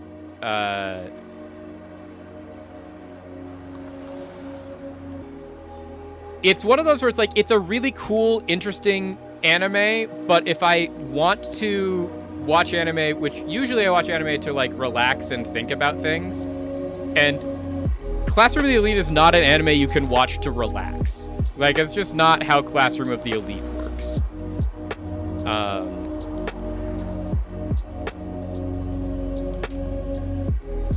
Unfortunately. That's not the MO there. Yeah. It's very much a just like, hey, we are gonna sit here and we're gonna...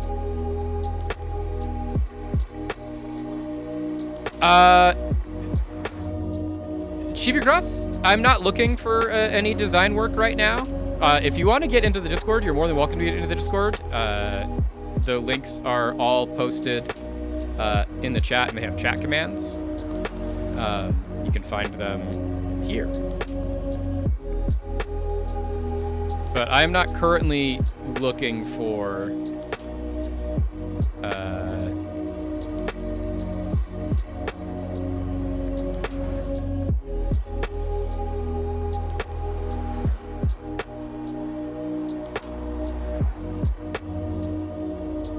anyone to work on any badges or things like that, because like the other thing about this is like we aren't in a position where we're making any money.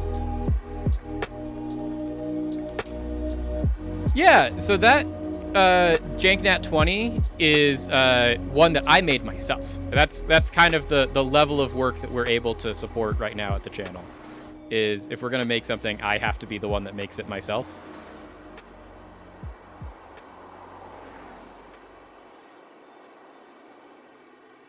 Okay, so the thing is, we were in such a dominant position and we still might lose this game.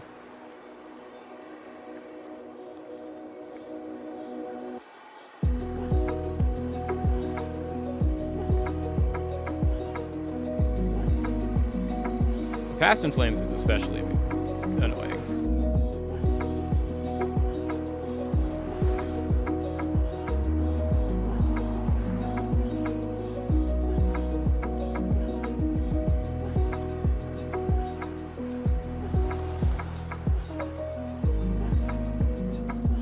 They're gonna get to flip this Ral, and if they flip this Ral, we lose.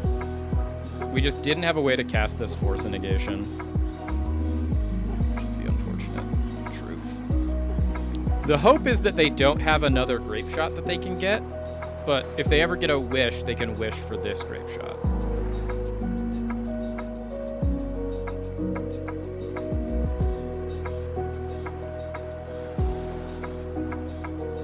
The other hope is that they continuously lose their flip, because they can't flip their Ral until they win the coin flip. Okay, so there's a Wish.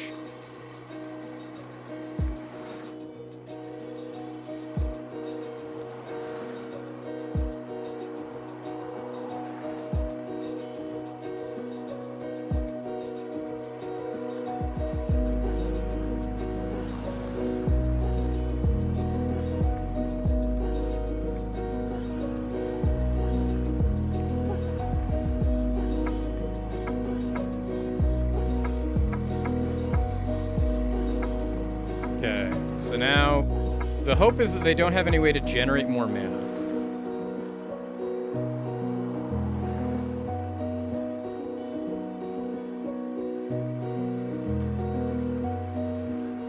Because if they can't generate any more mana this turn...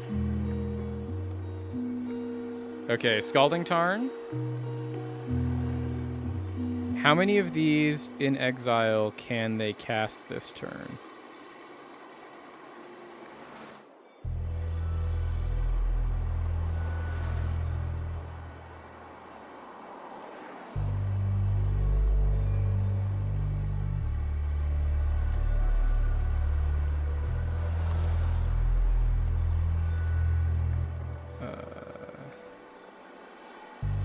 Get Forest.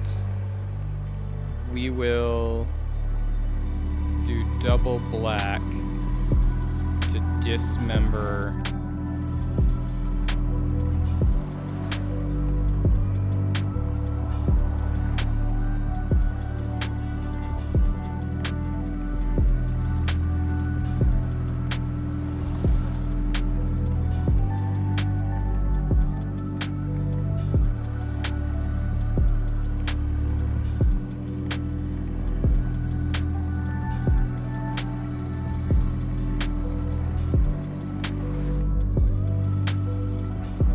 Okay. So we can take our opponent to 1 life.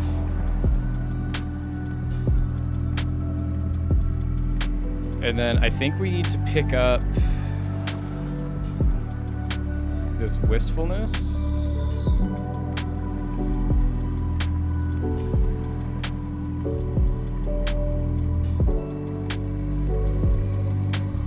They can never crack this Scalding Tarn now, which is great. That's honestly huge for us. They can never tap this Sunbaked Canyon. Okay, they tap the Sunbaked Canyon to kill themselves. Perfect. Oh, jeez. That was, like, so close. That was a real nail-biter of a match there.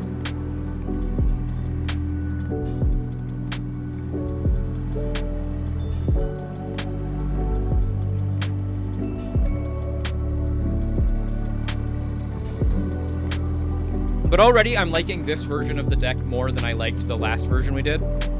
We just feel like we have an out to any game plan, which is nice, whereas our last game plan, we never really had outs if our opponent, like in the mirror or in a lot of our bad matchups, just like we seemed stymied on what we could do or where we could go.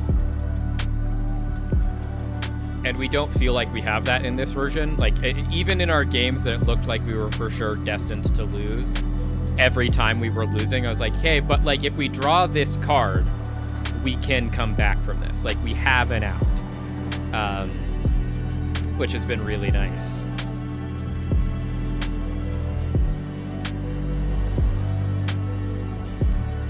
We don't get the trophy no matter what because we did lose round 1, but if we can get at least 3 wins, we start getting to the point where we can gain enough points to pay for another league. And if we get to 4 wins, we get even more points, which is always good. But this has just felt a lot cleaner and a lot smoother and a lot better, which is nice.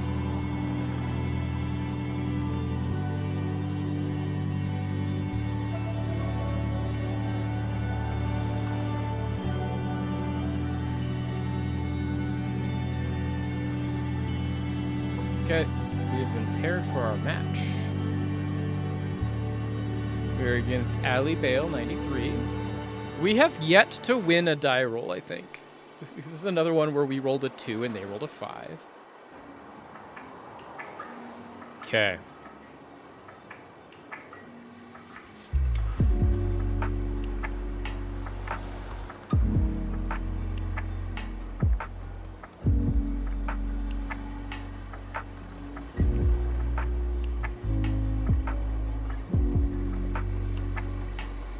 This hand would be great if we didn't have this Living End in it.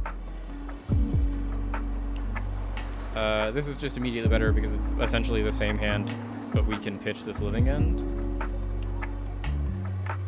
We just really want to find 2 lands kind of as soon as possible. Windswept Heath, okay. Into Sacred Foundry. Okay, so this is energy. This is our first time into this matchup. I don't think that we are not favored into this matchup, but I don't really know how to play it.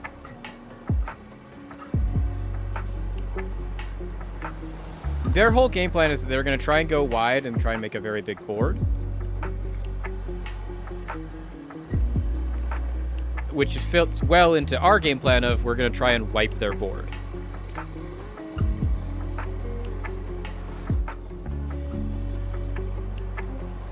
That is the one thing that we probably couldn't have let resolve.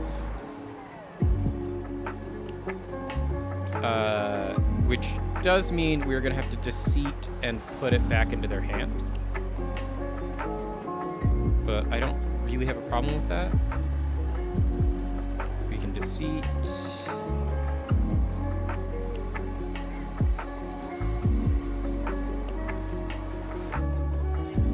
Bounce their Goblin Bombardment.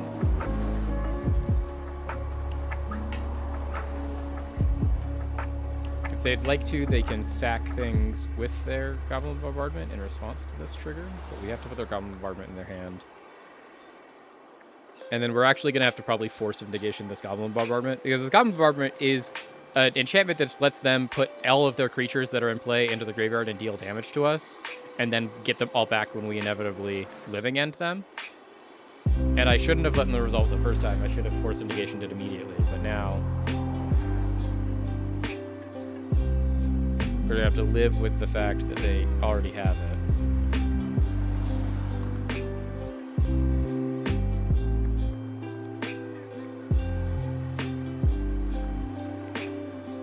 They didn't replay it, so that's nice.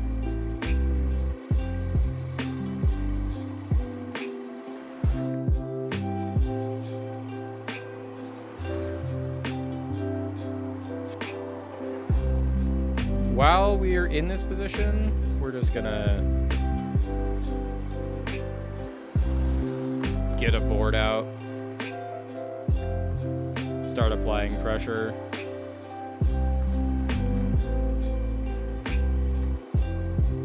Do you have Reprieve or something? No, Elegant Parlor to try and get a creature into their graveyard so they don't have a dead board. They got another land. Velia? Raven Charm. Ah, exile our graveyard. Okay.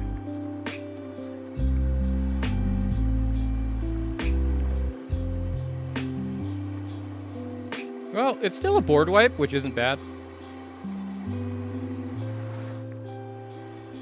Like, a one-sided board wipe is still a board wipe.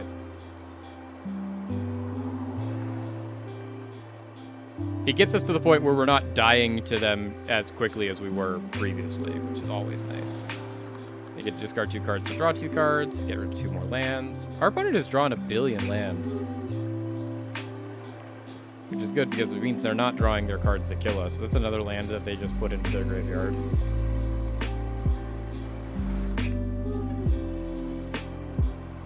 Play this Undercity Sewers. I'll keep this Verdant Catacombs on top, actually, I think.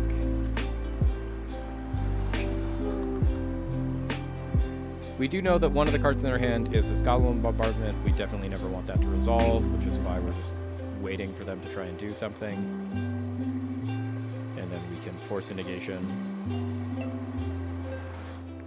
Like now. It's just like we can just hard cast this force a negation. Exile their Goblin Bombardment.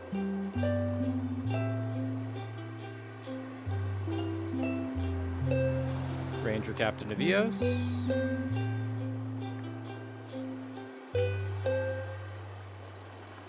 They've gotten a Ragavan out of their deck to put into their hand.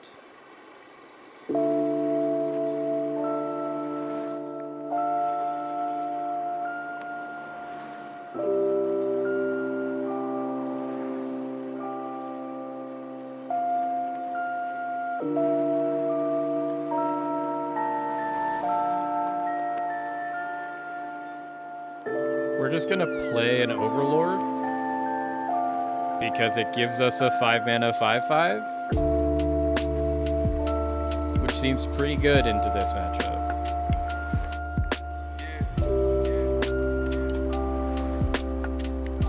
And then we can pick up a Wistfulness.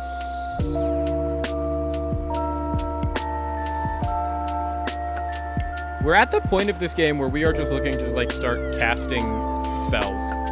Like we are gonna cast big spells that do big things. You can put in a Ragavan. We will block your Ragavan.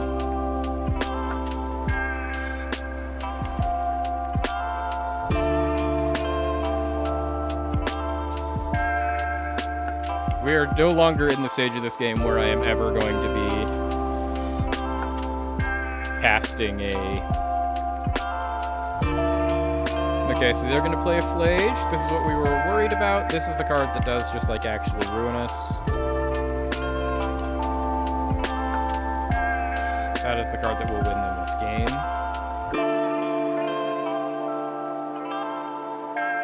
Swamp Cycle this Troll. Get an Overgrown Tomb.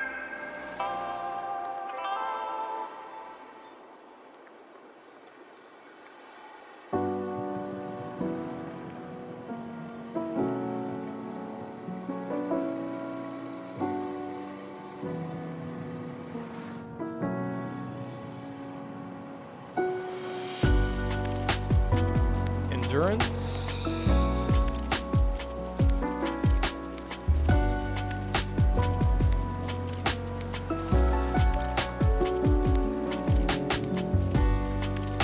Get rid of their graveyard so that they can't bring back this Flage.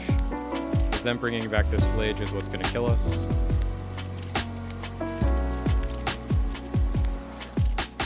Now Living Ends are back on the table, and that we could Living End and actually have a really good Living End. Our opponent's going to discard a card. They discarded another Flage. That is annoying. And an Ajani.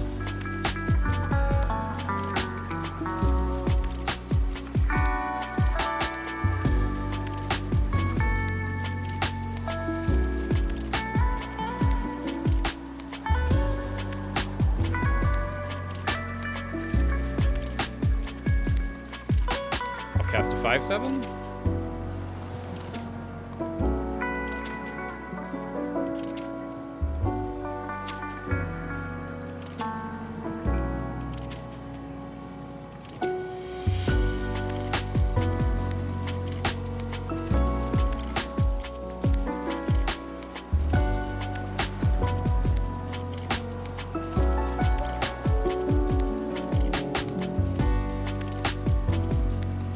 Ranger Captain Vios is annoying because that makes it so we can never Living End.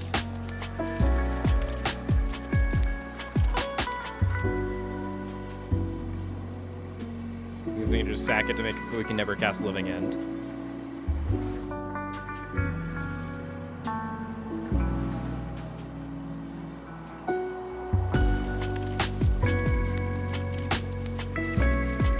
Can't block that because if we do, they flip their Ajani, and a flipped Ajani is also going to kill us very quickly.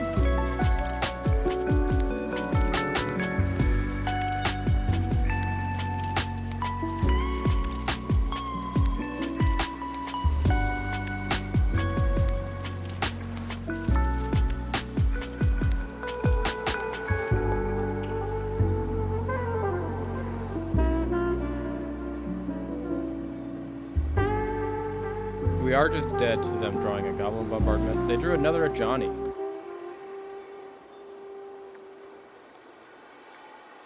Cool, so their Ajani gets to flip. And because their Ajani flips, I think we've lost.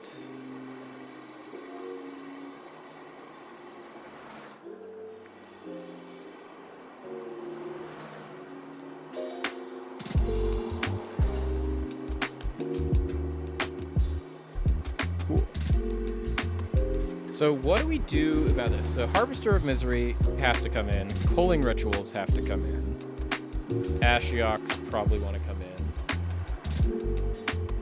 Let's look at an actual Boros energy list, though. So they've got Orum's Chance, they've got Surgicables, they have High Noons. Blood Moon's also a reality out of them, so like we kind of also need to bring in our Force of Vigors. And if this is what we're bringing in, I think we don't want Street Wraiths. I don't think we want as many of those. We need 3 more cuts.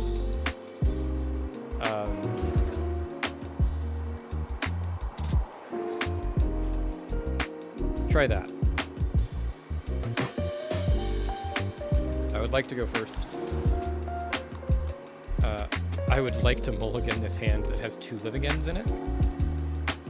I would like to mulligan this hand that has no lands in it. I'd like to keep this one. So we want to put back Forest, Swamp, because we can Verdant Catacombs, get a second land.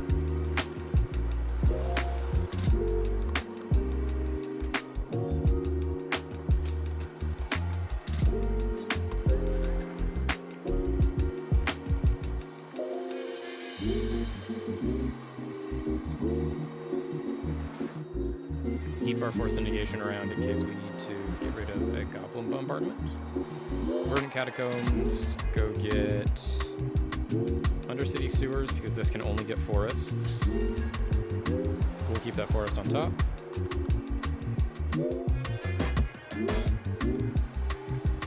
That's exactly what we wanted to find. Now we found our basic forest.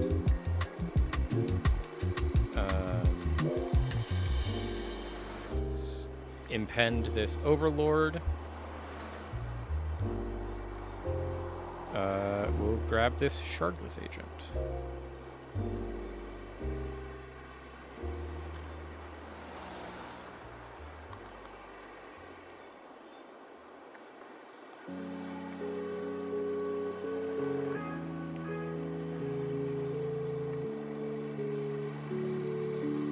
Thraben Charm is a real concern.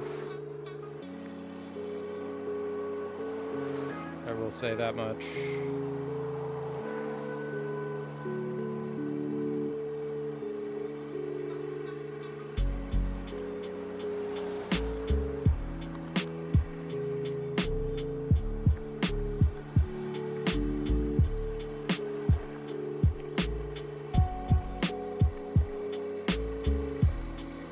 Grab Hedge Maze so we can start hard casting some of these double blue spells if we have to.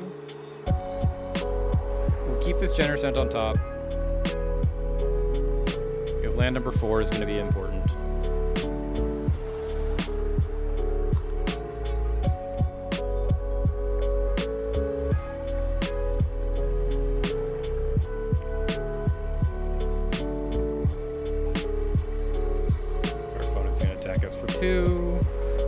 Take 2.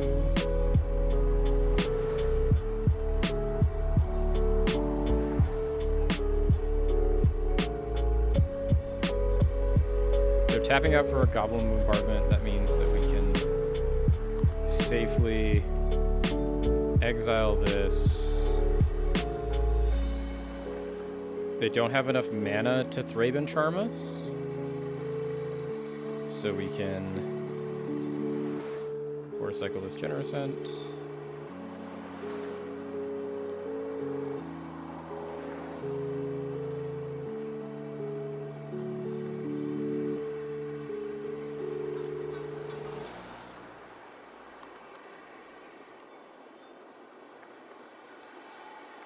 Do you have an Orum's Chant?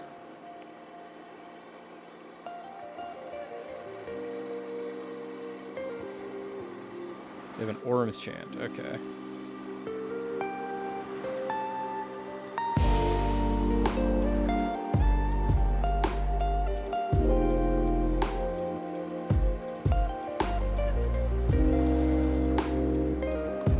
So Orm's Chant does also do it to us, which is not great. But starting next turn, we can hold up this subtlety.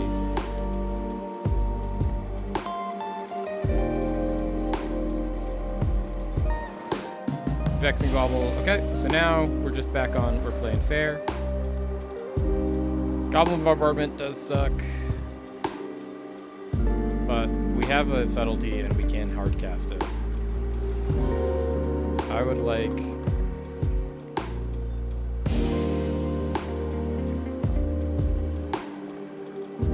Now they're going to sack the cat token to kill that. There we go. That's kind of like the freest thing I've ever seen.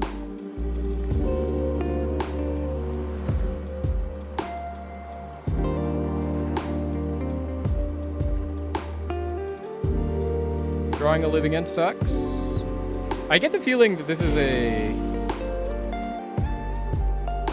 they're going to Surgical Extraction, but they're going to counter their own Surgical Extraction with their Vexing Bobble, so... Way to go, opponent.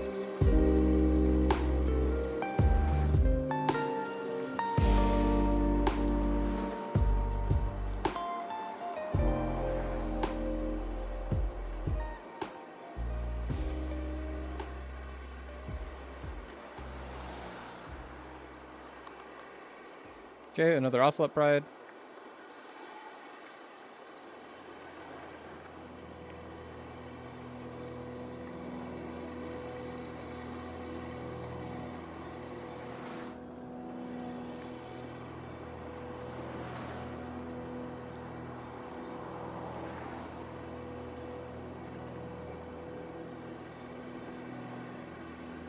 We need to tap that blue.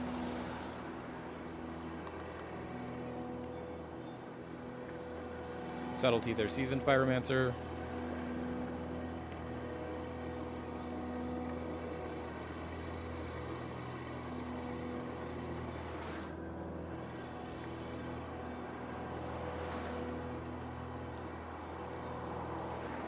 We need to attempt to not let them have this Ocelot Pride. Or not have these tokens. Because these Ocelot Prides, now that they have the City's Blessing, are going to be impossible. Because they're going to make a billion cat tokens.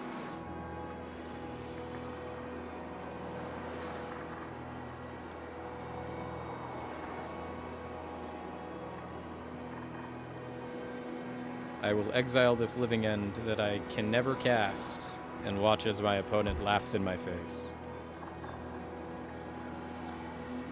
We have a 5/5.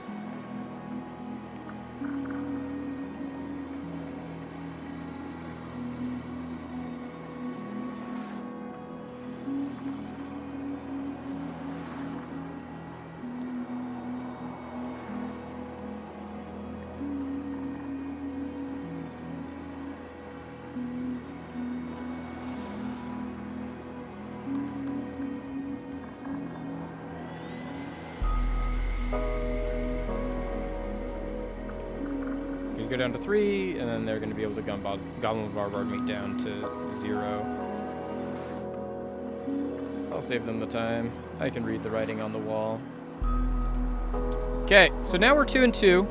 I do think that this matchup is just almost impossible for us. Like that Boros Energy matchup does just feel almost unwinnable. It is ridiculously hard.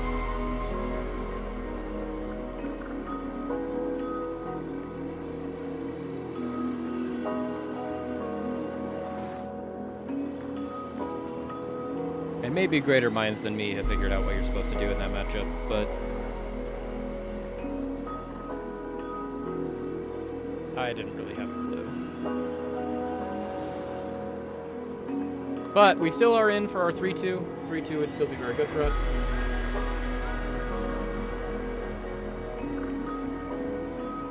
We've continued rolling only ones, so we've lost yet another die roll.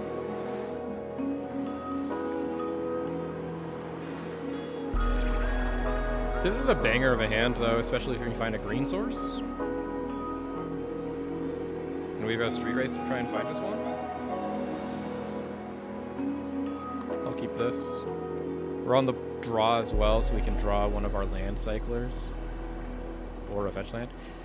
Exhibition Tidecaller. Whenever you guys an instant sorcery, so this is mill. Okay, so we are against mill, which is honestly great for us. We want our opponent to put cards into our graveyard. Because we are actively trying to put cards into our graveyard. Okay. We'll keep this one on top. And then if they mill us, we'll use our Street Wraith to draw it.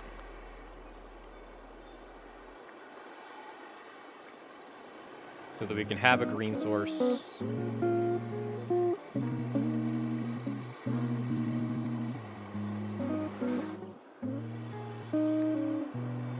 We'll cycle this to draw our green source, because we need the land. And then they milled us a Deceit and a Subtlety, and a Formidable Speaker. And then we can play Hedge Maze.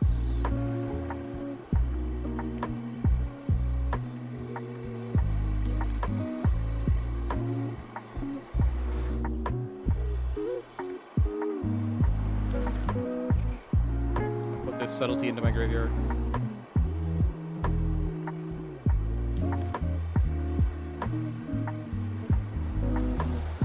Field of Ruin, we're also kind of fine with, because we just need to go get our basic forest.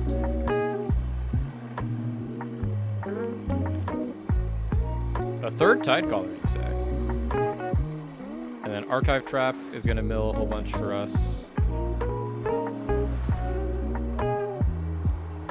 Got 20 cards left in our library, which means that this is going to be the biggest Shardless Agent ever, assuming they haven't milled all of our... We have 1, 2... There is still one Living End in our deck, so we are still live.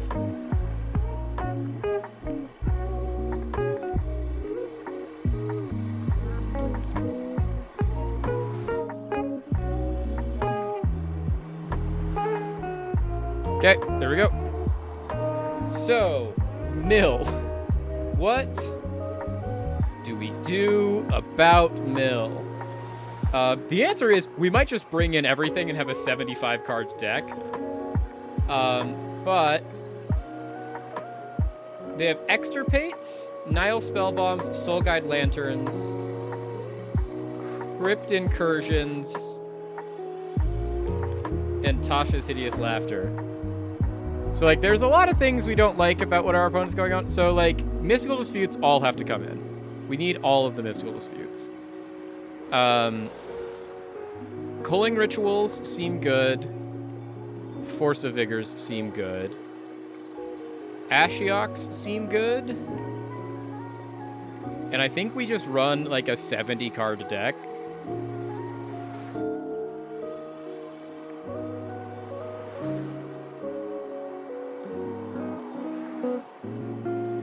And just hope that they don't hit their Extirpates, of which they are running 3. They've got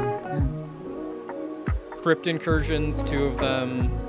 They've got 3 Surgicals main. This is an interesting hand. It's not a keepable hand.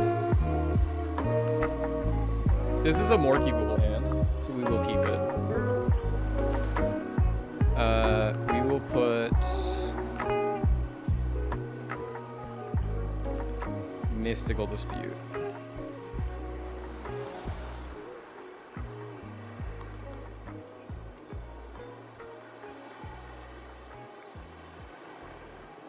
Hedron Crab? Okay. We can live with the Hedron Crab currently. Endurance is also kind of great for us because it's also weirdly a protection spell to everything other than Extirpate. Because Extirpate has, as we all know,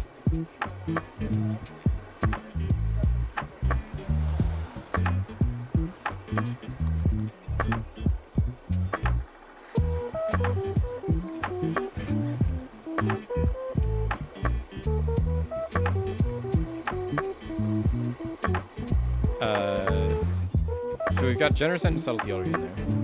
Extirpate has Split Second, so we can't respond to it.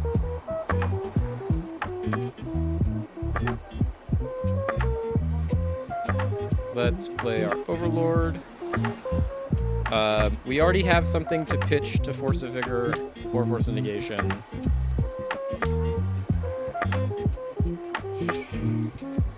I'd like, honestly, another Shardless Agent though, because we have 3 things that we can pitch to anything, which is good.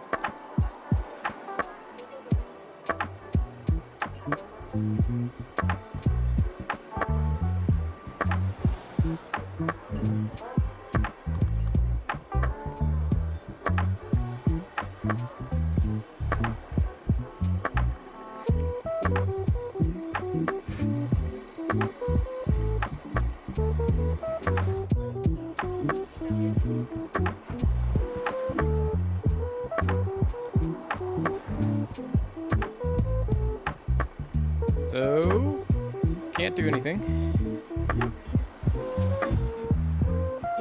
Didn't draw land number 3.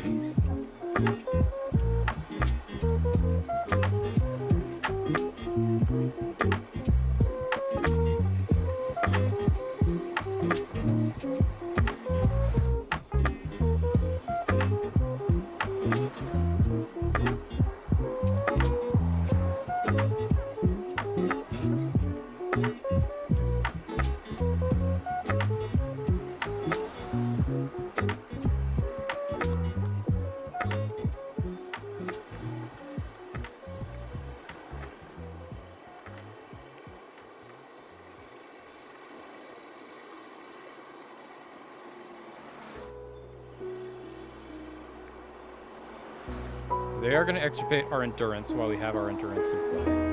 Honestly, if that's all they're extirpating, I think we're okay with that.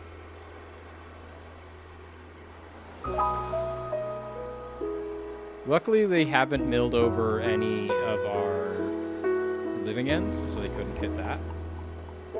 No, extirpate's good.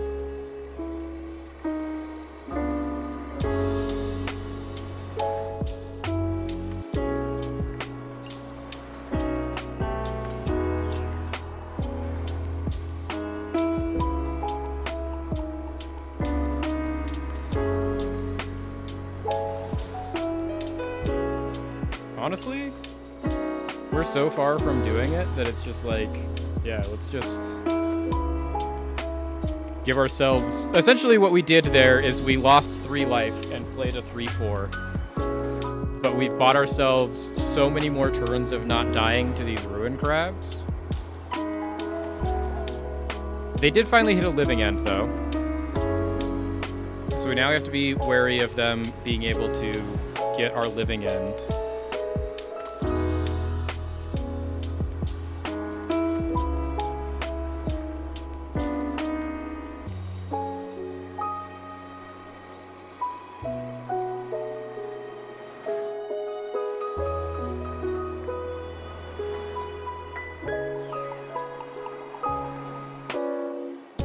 Got our opponent down to 14. We just need to draw a blue source.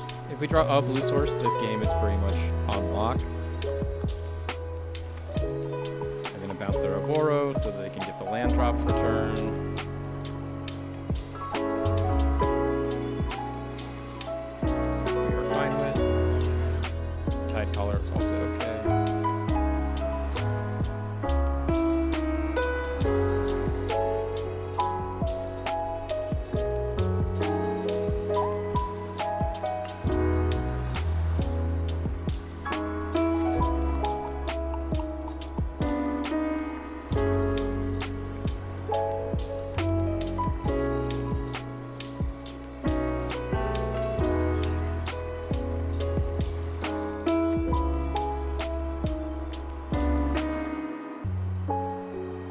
Joe, you got it.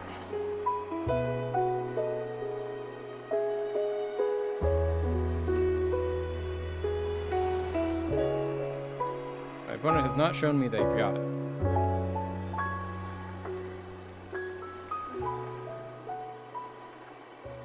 Drown on the lock. Okay. Now they've shown me they've got it.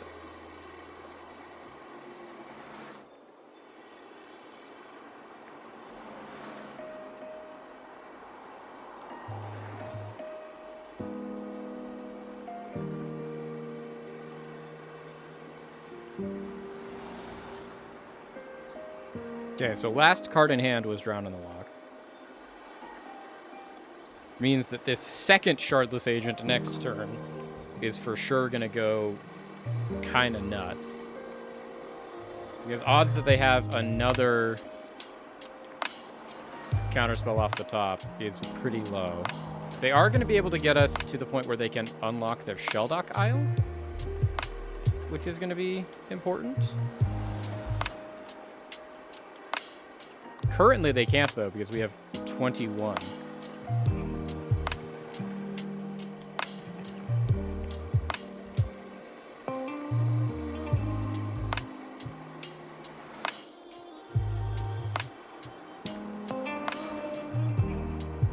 Like to attack for 5.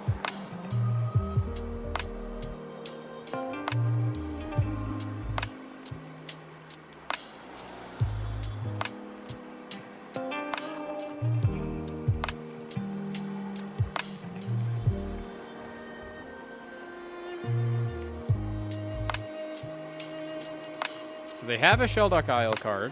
What is their Shelldock Isle card? Archive Trap. Okay.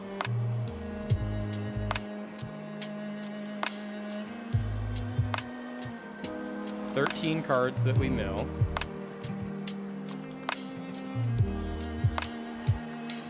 Which means that there's probably no longer anything to hit.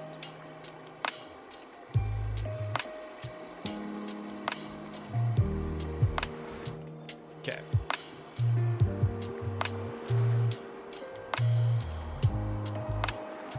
Just bring in the rest. Keep everything out except for the inevitable betrayals. Just to pad our deck as much as possible. Yeah, this is perfect. This is a great hand.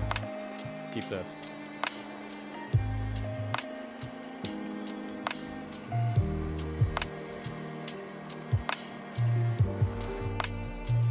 Play this Underground Mortuary.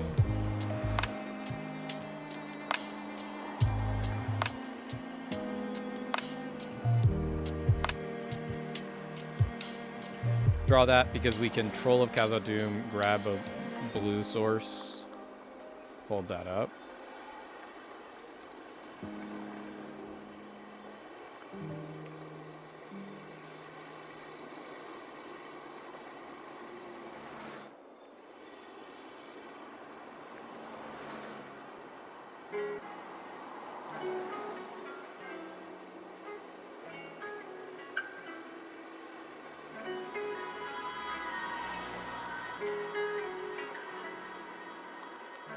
Yeah, they're gonna mill us.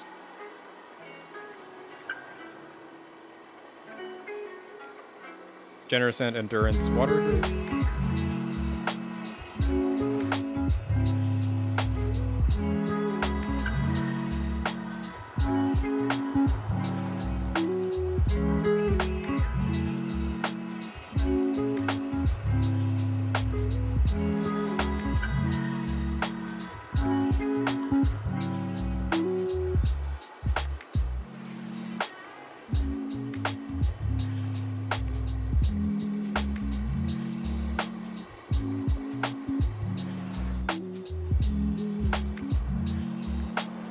Double black for Deceit.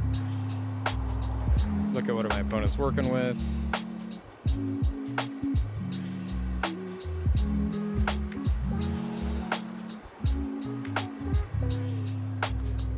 Surgical Extracting my Endurance. What we will do is we'll just cast Endurance. Oh, we can't cast it. We can.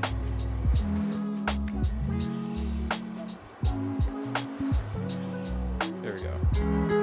Exile this Pulling Ritual. You want to get rid of my Endurance? I will get rid of my own graveyard.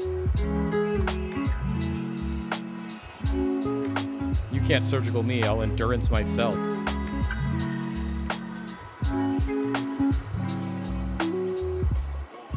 And then Deceit you.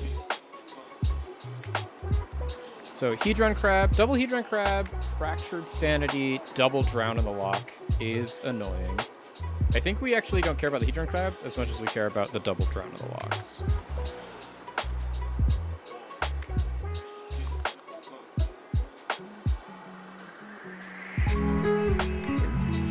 Looks like we'll have to do some updates. I check for updates before we go live for every stream. But, you know, sometimes it just seems it doesn't matter.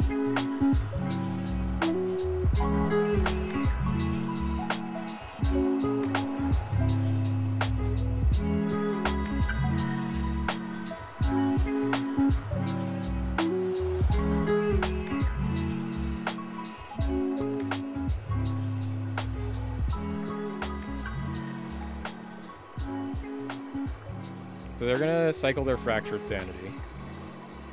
Yep. So we'll mill 4. Watery Grave, Shardless Agent, Generous Ant, Harvester. Okay. We know then opponent's hand is second Drown in the Lock, double Hedron Crab, something.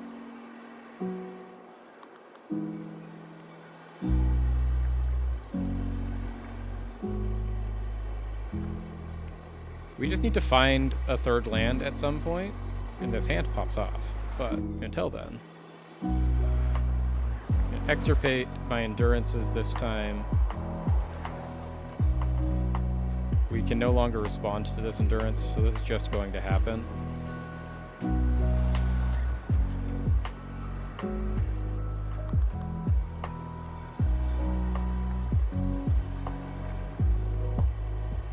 This is why extirpate is just better than surgical.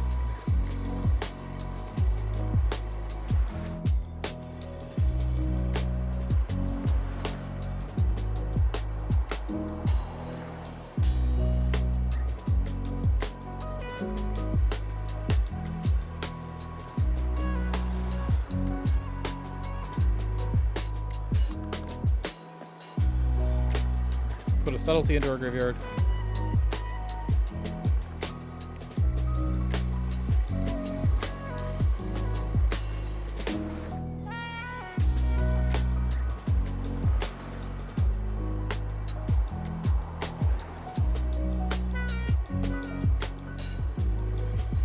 So now it's Drown in the Lock and 3 unknown cards. Land off the top. Force of Vigor that we can't cast. Almost the same thing. Let's, while we're here, pull Z.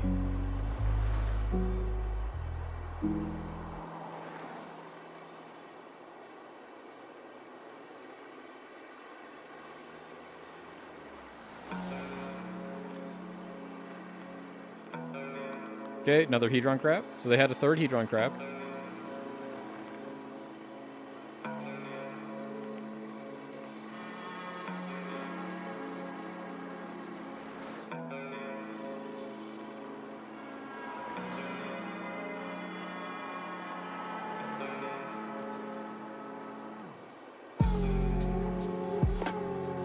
Third land helps.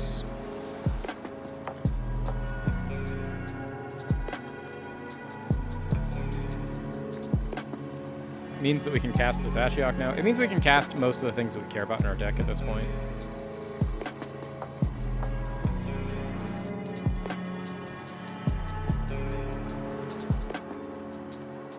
We look through our graveyard. We have yet to hit a single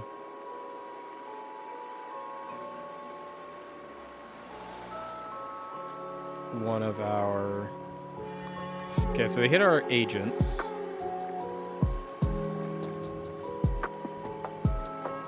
And our endurances. So we can no longer win without hard casting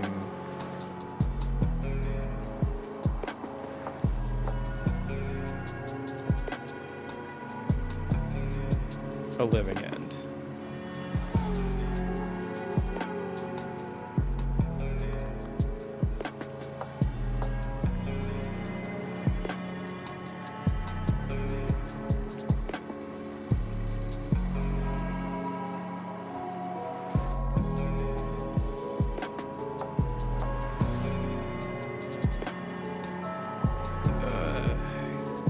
Might as well get the Drown in the Lock out of their hand, so we know it's still there. There we go. Okay, so now we've gotten rid of all of the cards we knew out of their hand. We are just in top deck mode. We need, honestly, lands. Lands would be the best thing to get. I don't know that we actually have many left. Hard casting an archive track. Gross. We might lose to mill.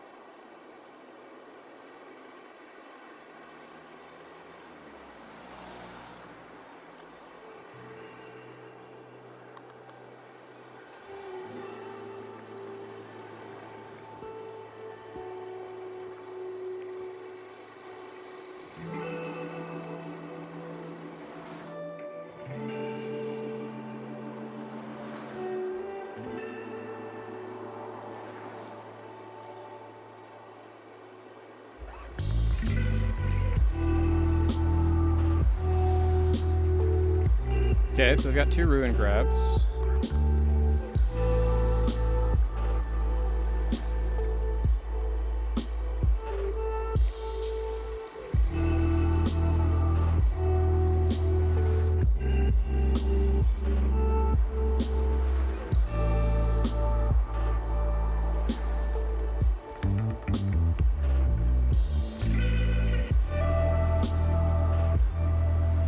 This Field of Ruin, I think it's just strip mine at this point.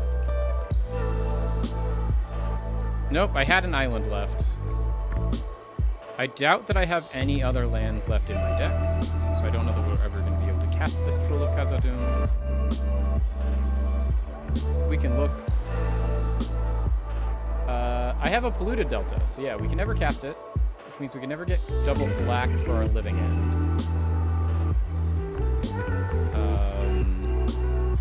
Good evening, it's RW24.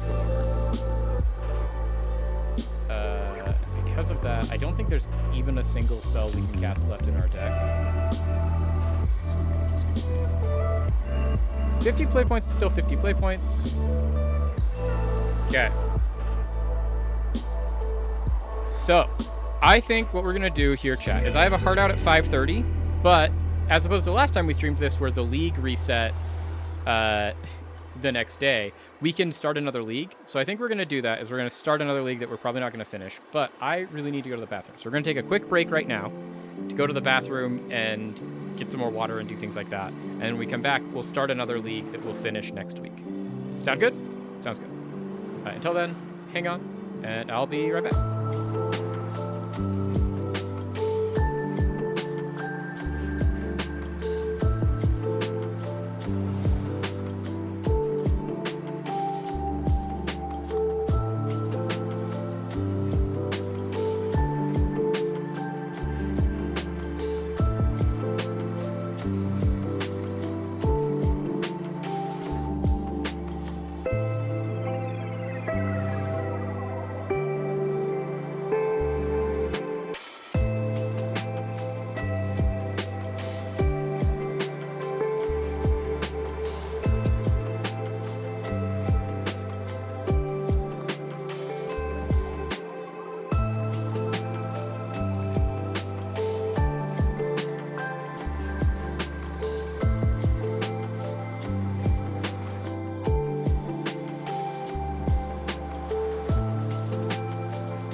Okay, chat, we are back. We have started another league. I think that went pretty well. I do think that we have some very clear things that we need to work on. Most importantly, of like learning how to play around, I guess, Mill, because I was like, Mill doesn't seem like it should be a bad matchup for us, but it definitely did not go as well in games 2 and 3 that we would have liked it to. I really need to learn the energy deck because like the energy matchup is like energy is the most common deck in the meta game. It's 20% of the meta is Boros energy. So like it's honestly a miracle we hadn't run up into it until then.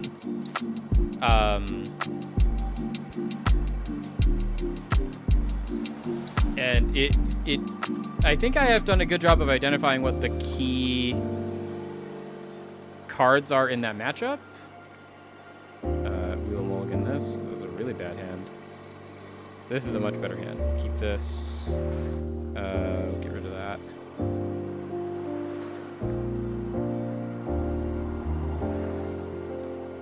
Okay, so this is our first Belcher list, I think, that we have run up against. Which is scary. We need that Force Negation. Force Negation is really the only way that we win this. I think we might just be dead already and didn't even know it.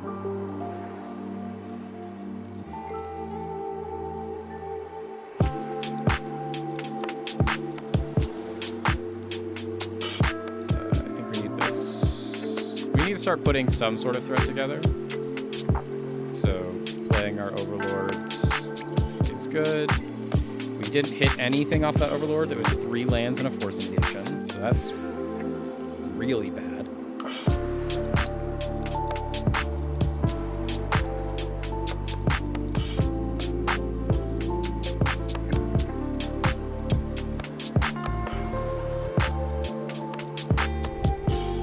Second Shardless Agent isn't bad.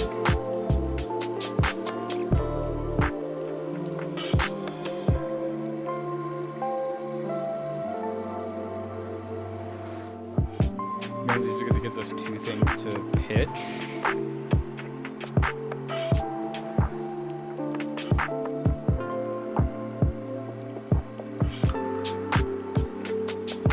To our free spells. We can have pitch 1 to Force and 1 to Endurance if we need to.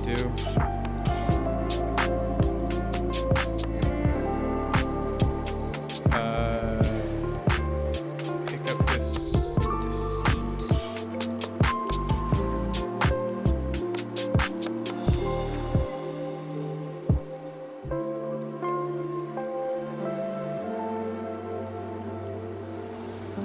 So our opponent is going to have 7 mana next turn if they want it.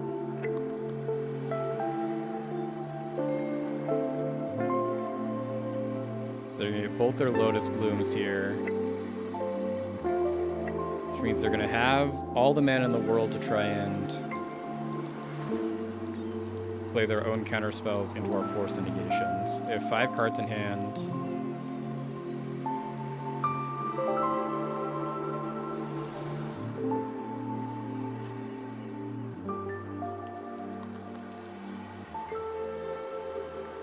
Yeah, Disrupting Shoal executes 3.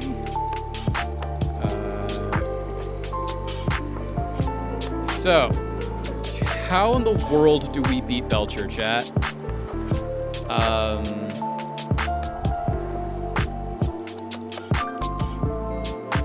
Disputes and Ashiok's. Endurances, I don't think are good in this matchup, since they just don't matter. Force of Vigors are probably good still. Subtleties don't matter at all. They don't have any creatures that they play. You just try something like this.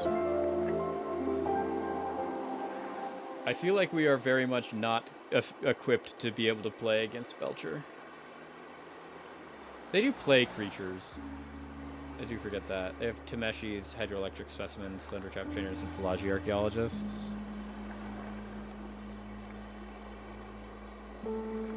Okay, we can keep this. Pluto Delta to go get a thing for our mystical disputes.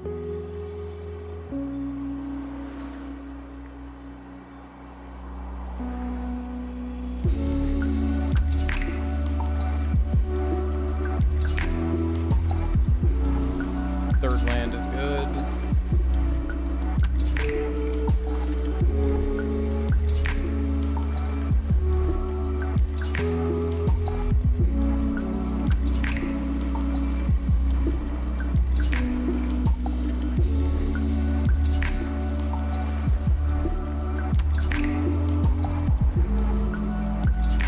They're playing their Seagate Reborn.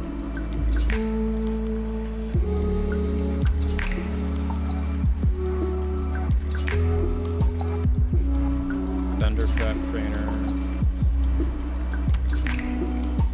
Dispute.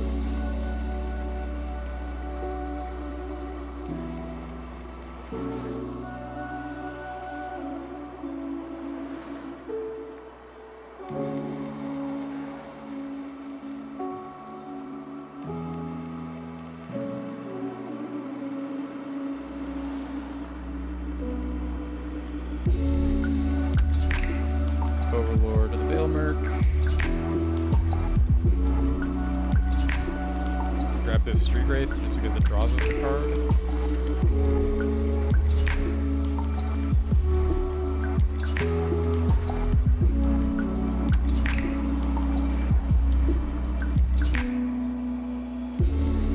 Our opponent's paying a lot of life, which I am not against them doing.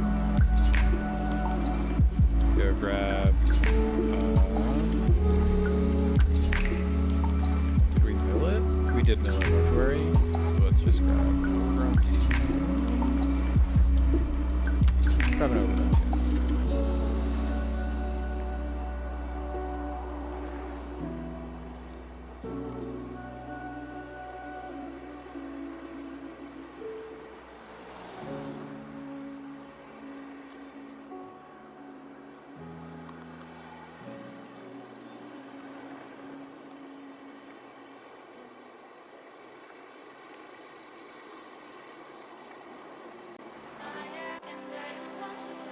Ashiok.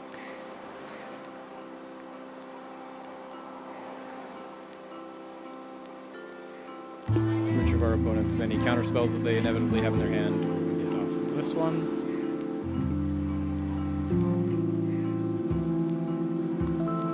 The answer is just a regular counter spell. Okay.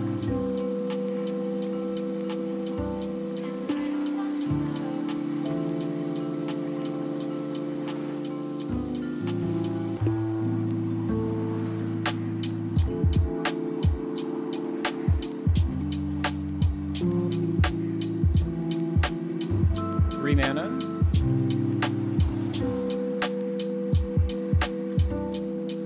Meshi? No, they're rethinking it. Taking that back. Just playing their land. Okay. Living End. Okay. We are going to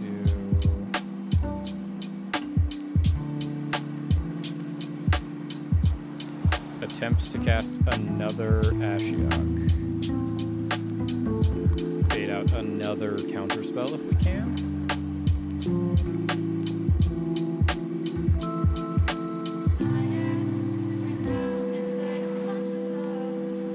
Flare of Denial, okay. And then we will force cycle this Generous out. Grab this breeding pool.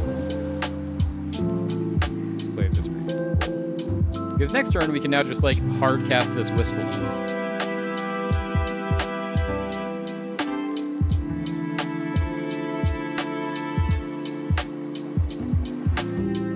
Our opponents had no mana acceleration, so even if they play a Charbelcher, we can just let them resolve a Charbelcher here.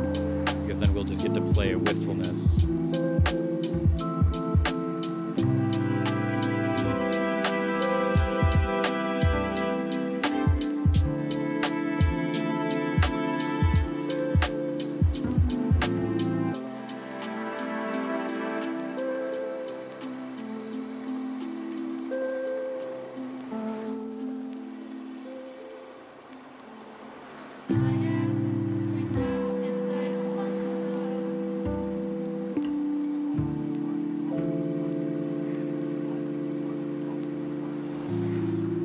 Desert of the Seeker is a good include. It's one of their things they bring in from the sideboard. They use it to get Lotus Blooms or Charbelchers.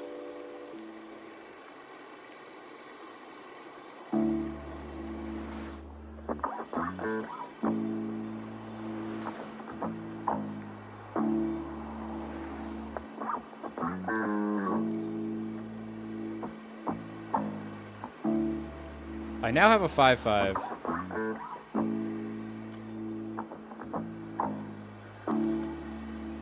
War of Invention. Okay, War of Invention can resolve.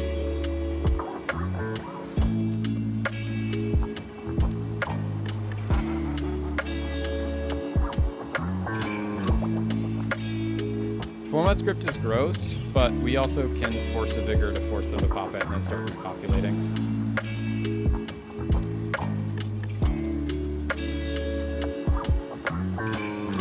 We also have a 5/5 in play, so like...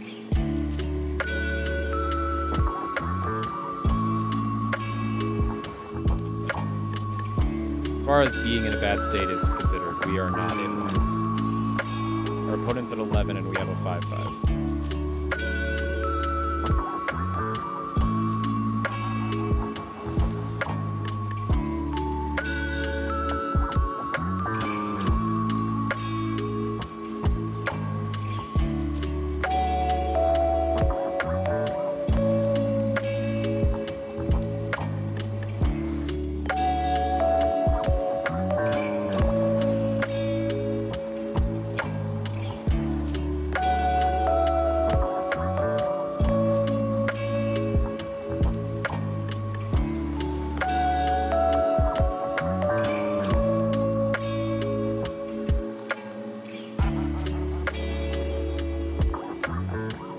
You want to Torment Script me? You have to Torment Script me now. They do. Okay. And then I'll grab this Street Wraith.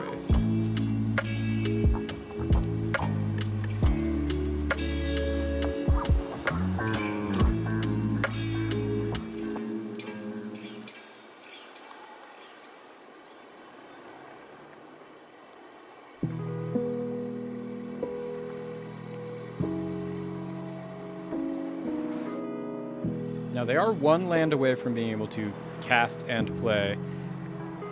The Monster Hunter stream went fine. Midnight Campaign, it went pretty well. We beat up a really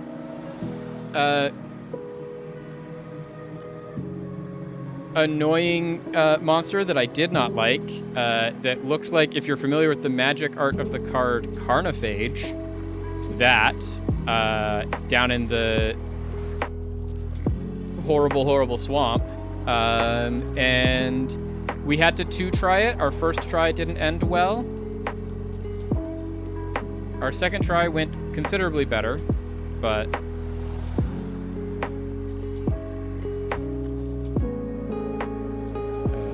going to swamp cycle this troll. Go grab this basic swamp.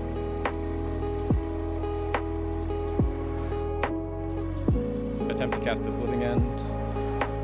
Our opponent's going to attempt to counter this Living End.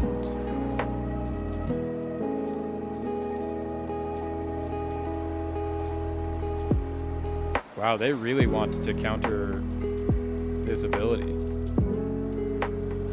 It's fine by me.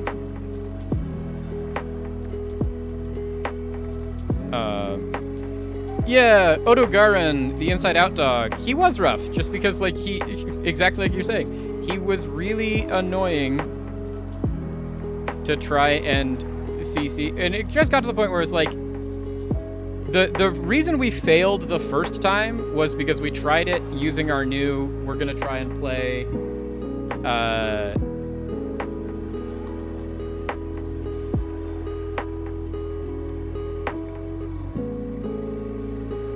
We used our new strategy of Sam tries to use a longsword when he doesn't know how to use a longsword.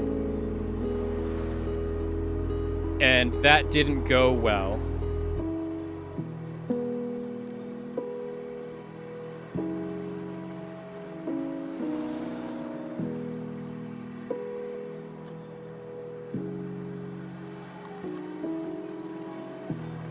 They picked up a Sink into Stupor. We'll pick up a Deceit.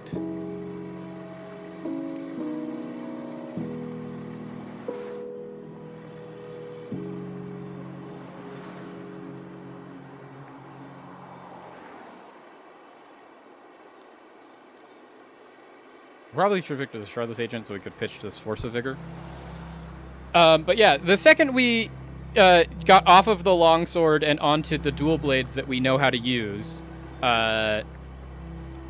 it went immediately like a billion times better.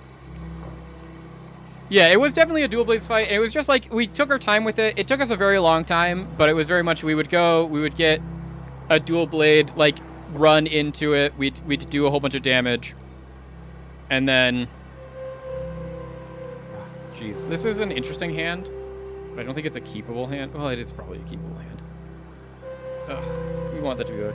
It was very much like I didn't hate that we branched out, since we did branch out and we tried something new, and that was good.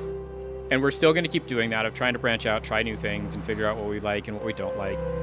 But it was very much, it's good to know that we have in our back pocket the like, hey, when we hit the wall, we need to go grab the dual blades, the moveset that we know how to do, and then we'll just go moveset it.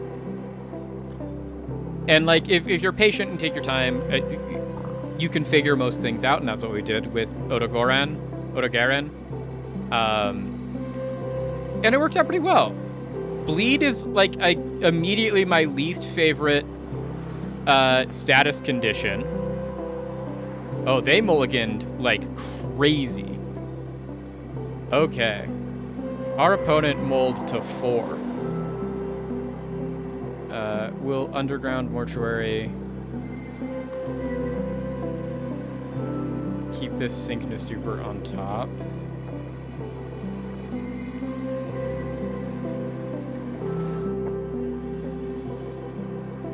What can our opponent have kept that justified, like, we mulled a 4 with tap land Lotus Bloom? The handler did tell me how to get rid of Bleed.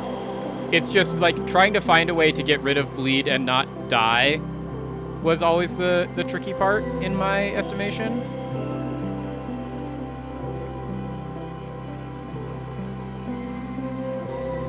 I would like this Overlord to be impended, please. Do you have a counter spell? Sick, you do. That means there is one less counter spell that you have in your hand for all the other things that I am doing.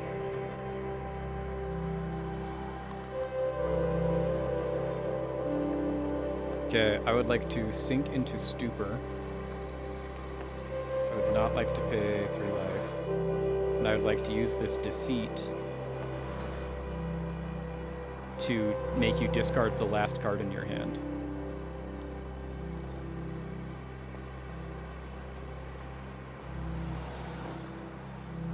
Yeah, you can get rid of that Charbelcher. There we go. So that is the hand they kept.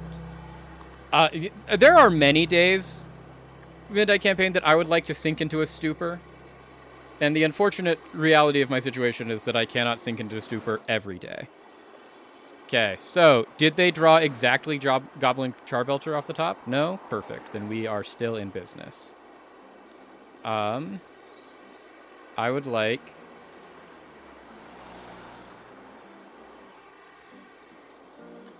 to evoke this Wistfulness and exile your Lotus Bloom.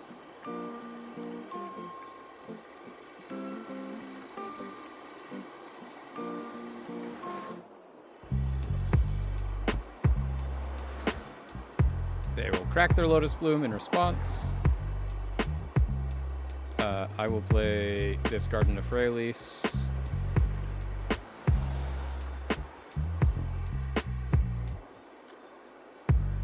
And then we can hold up cycling one of these Ents.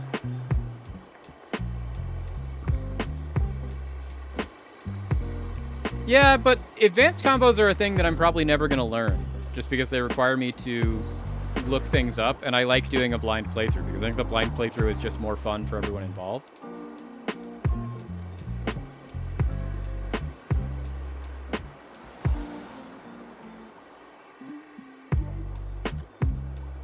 What do you have for me? Force negation, I don't hate. Keep that on top. And then, because we know that's there, we will just get rid of our opponent's hand again.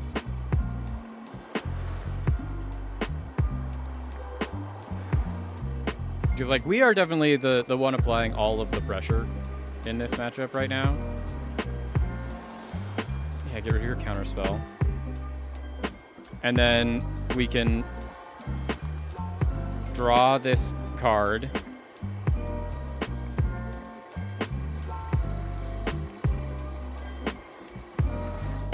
Forest cycle another Generous End. Go grab this Overgrown Tomb.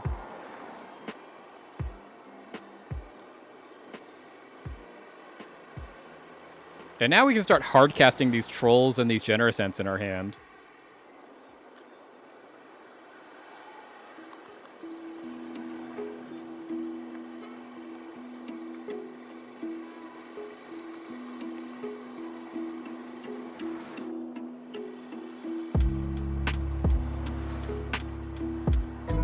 You have a counterspell for my Troll of Khazad-dûm. I would imagine yes, or you have some sort of Stinking Stew or Bounce spell.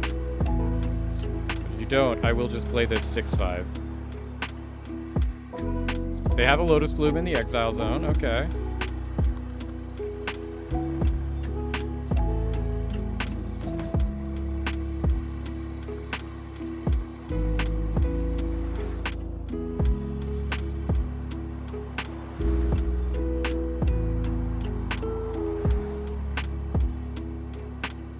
I don't need to cast this Generous End.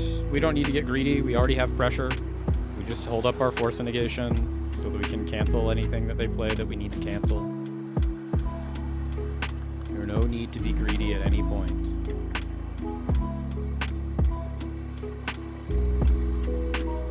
Fifth land.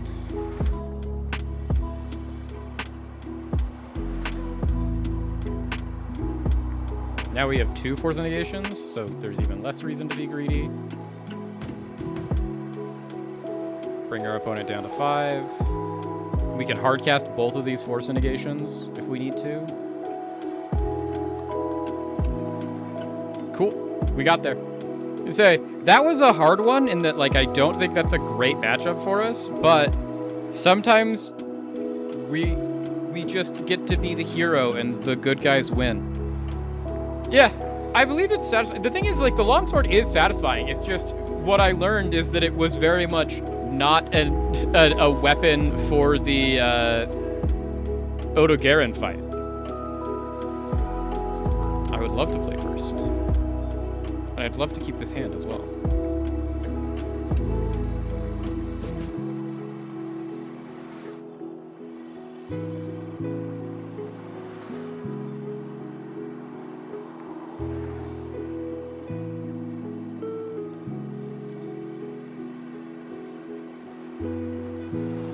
Okay, flashing in a Watery Grave. You gonna Inquisition me? You gonna Thoughtseize me? You're gonna Thoughtseize me? Opponent, you don't know how happy this Thoughtseize makes me. I actively want every card in my hand to not be in my hand. This is one of the other reasons that I love this strategy and this deck so much, is it's very much just like, I believe that. That was definitely a very big step up in that, like, the Odo Garen felt like the first critter that just, like, truly wanted to hate me from the bottom of its heart.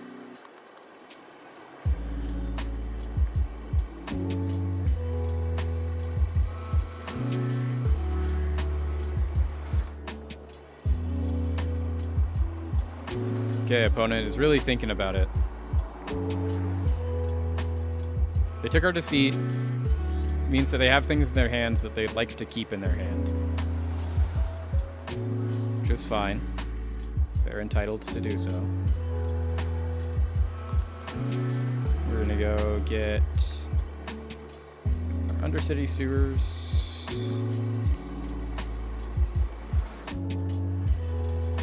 We don't need a land cycler. We already have 4 lands in our hand. We really didn't want to draw that, but because we did, We'll evoke this wistfulness.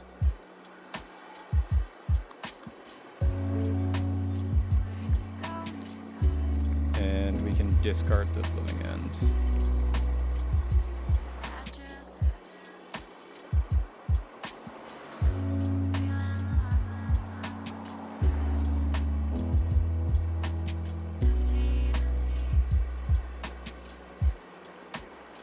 So my guess on what deck our opponent is playing, if I were to guess, is Dimir midrange. We're about to learn right now, though, because if they fetch a white source off this Scalding Tarn, no, so they are some sort of Grixis pile. Playing Emperor of Bones? I hate this. Now they get to start exiling things out of our graveyard. This is the worst. Grixis midrange. They're also on a version of Grixis midrange that is playing Emperor of Bones, which is wild because no other Grixis midrange that I'm seeing is playing Emperor of Bones main board. Like, this is just rude.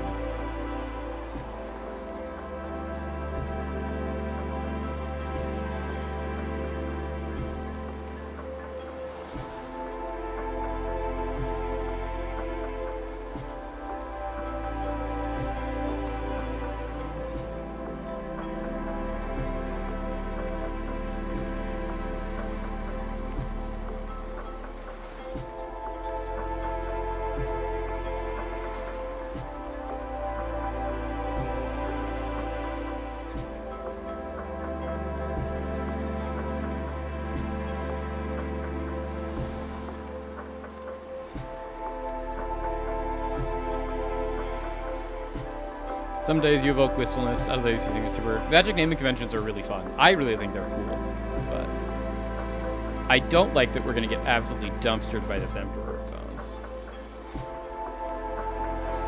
We kind of need to, like, draw our Living End this turn, our way to cast Living End this turn, to get anything out of this.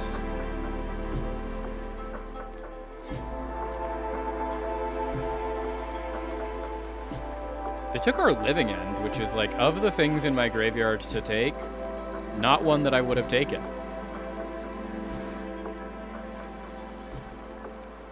Okay, because they're adapting. Okay, so they get to put our Deceit into play and attack us for 9, which is bad. Don't want anyone to think that this is a good thing that's happening. This is a very bad thing that's happening. But it does put our Deceit into exile. The thing is like, we're still in this if we draw any of our Living End enablers.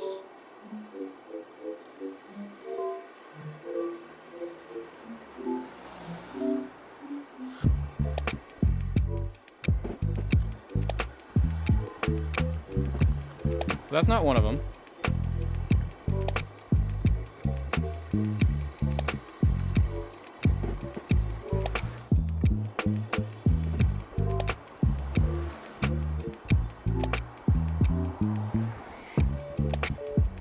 Bounce their Emperor of Bones. It does mean that they get to Emperor of Bones us again, but it does mean that we're not just dead next turn. And I'd rather let them Emperor of Bones me again than be dead next turn, if I had to choose.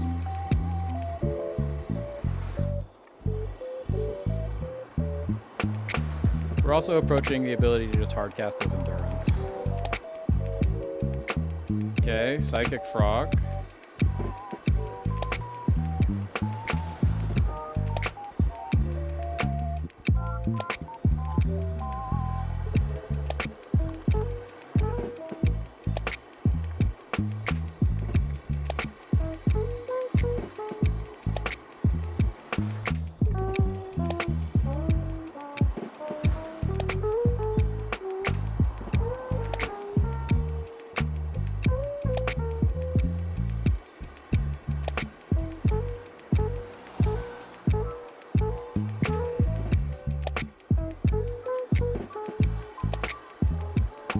like them to tap out of their blue mana, so we know that they can't Emeritus of Ideation into their graveyard. Okay. I already think what my opponent's doing is dope, but that is concerning.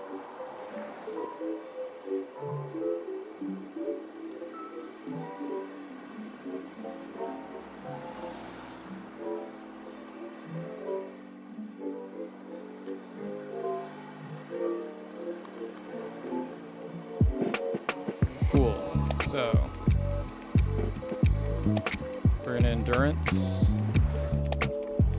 Make them put their graveyard back into their library. So you do not get to persist your Emeritus of Ideation and then Ancestral Recall in my face. Thank you. We also could have forced a negation to their persist, but this is a cleaner answer.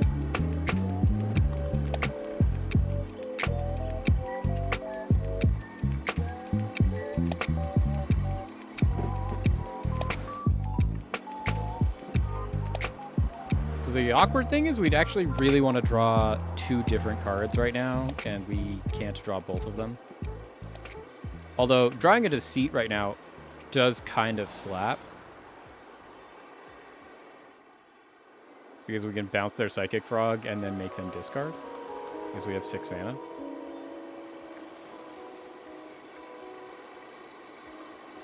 I would like to block your Psychic Frog with my Endurance, please. Thank you, opponent.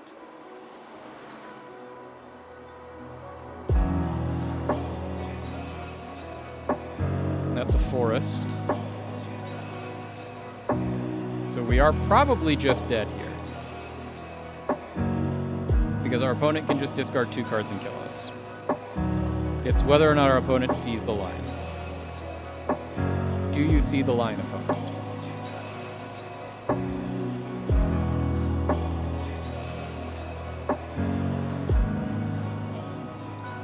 They're most of the way there.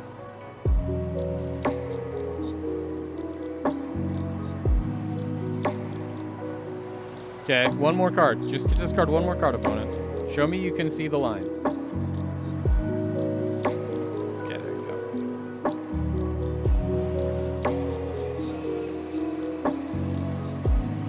go. Okay, so this is one of the rare instances where I think our betrayals are actually good.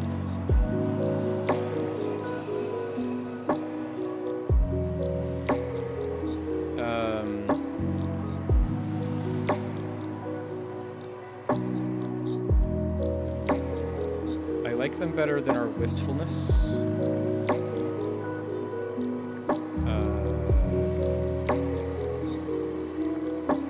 Most of their creatures are small, so pulling rituals are also not bad.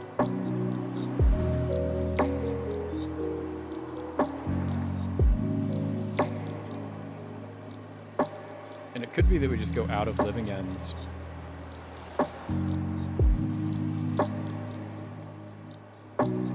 Into these.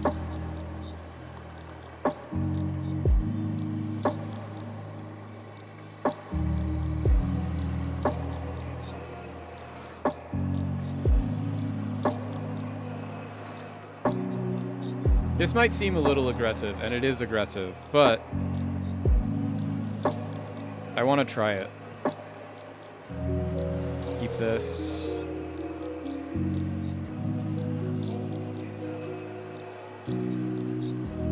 The idea being now that we are trying to basically just always play the game to the point that we are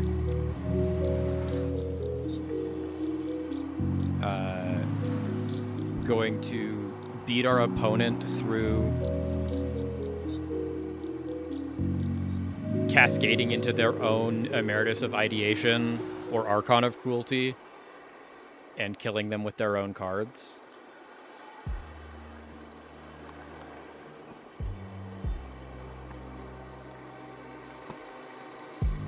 The thing is, like, I do think we could have won last game, too, if we ever drew a card that could cascade. We just didn't.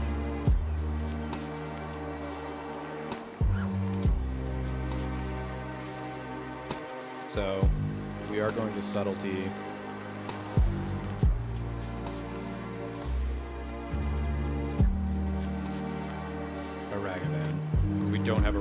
answer. Currently. And we will just lose to a Ragavan.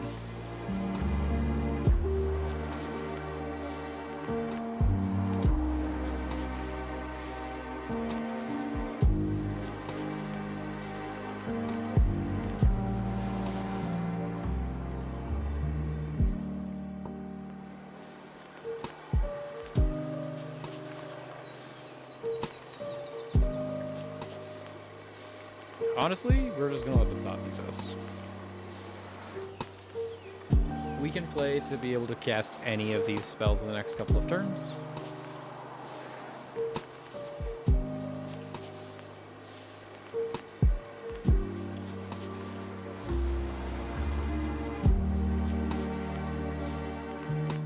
Force negation. There we go.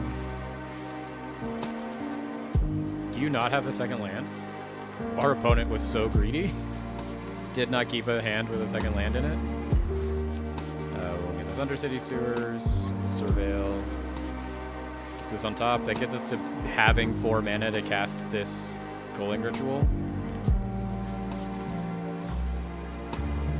And we are now able to represent fetching and holding up this Mystical Dispute if we need to. Did they find a second land? They didn't. And I think this is a good enough target that it's like, hey, let's fetch, go get basic island, and just Mystical Dispute this.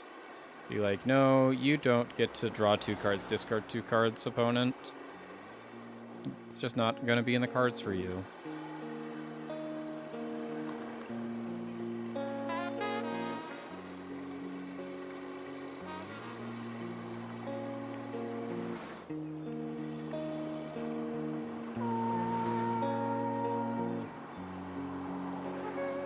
And now we are set.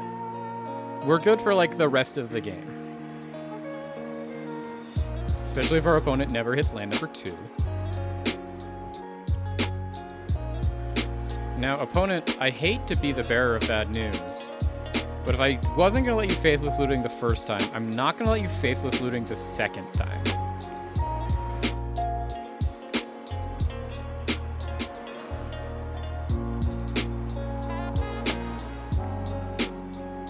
Oh, this is gross. Okay, so this is what we did this all for, and why we fetched specifically the way that we did. Is so that we can Shardless Agent into Cascade.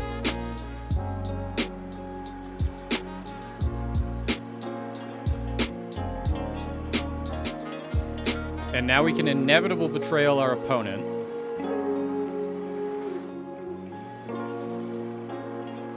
And now we are going to look for... We know Archmage of Ideation is in here, which is really good. And we kept the island because it lets us immediately cast our Ancestral Recall. But then the other... So, Emeritus of Ideation is a good one. The real thing that, especially in this instance, is going to be huge for us is we're just going to Archon of Cruelty our opponent. Like, I'm going to play my opponent's Archon of Cruelty, and we have won this game. They had their 4th Archon of Cruelty in their hand.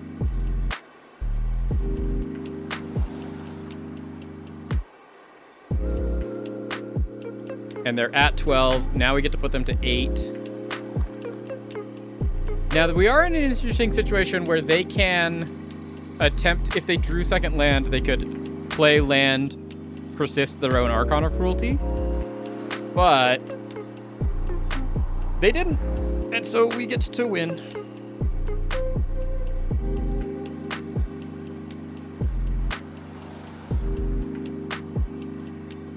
Okay, so this is once again a mulligan in that we never want to have that in our hand. This is keepable though because we can put it back. And we have enough ways to draw ourselves into getting to land 3, because getting to land 3 wins us the game. Most of the time. Blood Crypt is here. Ragavan is here. Okay, well that's another land. We are going to get Ragavan in this game. At least once. But we did draw our Ragavan answer, so that's also nice. We will keep our Disciple of Freylis on top.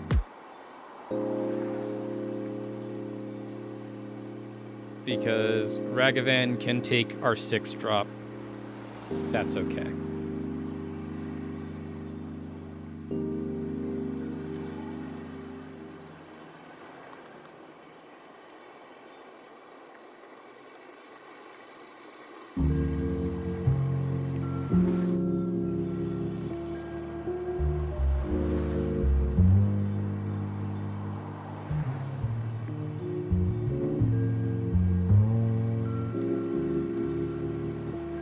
Steam Vents into the graveyard. We're fine with that.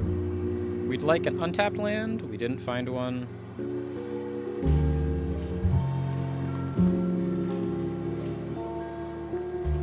We honestly don't want to draw that either. So we'd like our... We'd like an untapped land on turn 3, please. So our opponent can take this other land with their Ragavan.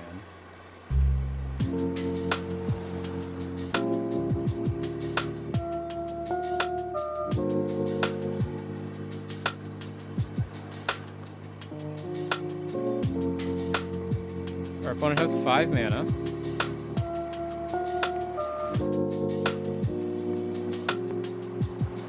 Okay, they only have 4 mana because they Raucous Theatered. We want them to try and put a Reanimator target in their own graveyard. And they didn't. Unfortunate for me. That's a Mystical Dispute. We can't cast that. We'll pass the turn though, and then when they attack us with their Ragavan is when we will cycle the Harvester of Mystery to kill it. Harvester of Misery, sorry.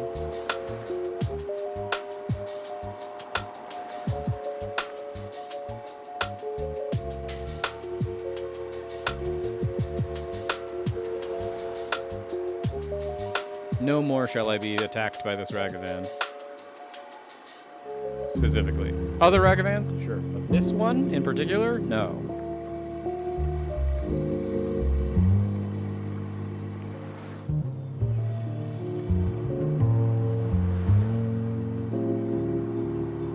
Our opponent is very quickly approaching the ability to hard cast their Reanimate targets.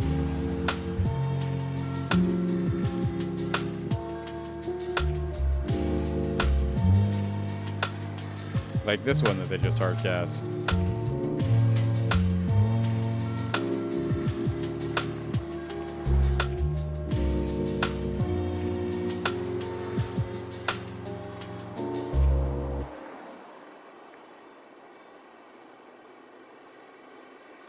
Shardless Agent. Being able to cast this Shardless Agent next turn is going to be huge if we can get away with it.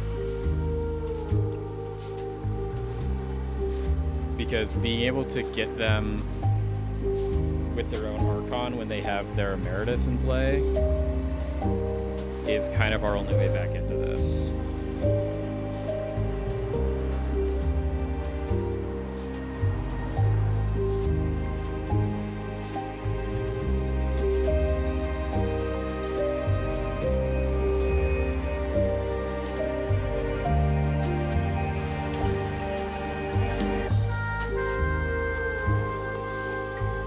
That was bad.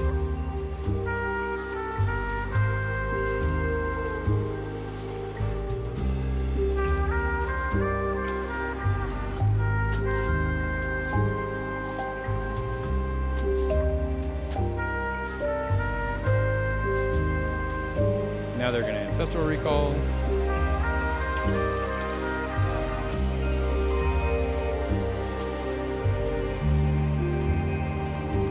Counter the Ancestral Recall. We don't... The last thing we want from our opponent, who's already beating us this badly, is for our opponent to draw 3 cards. Now they just have a 5/5 flyer, which is good, but not unbeatable.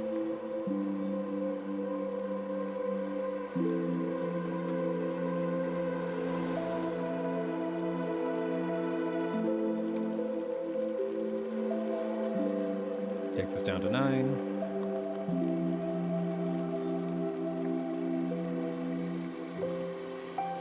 You may faithless looting.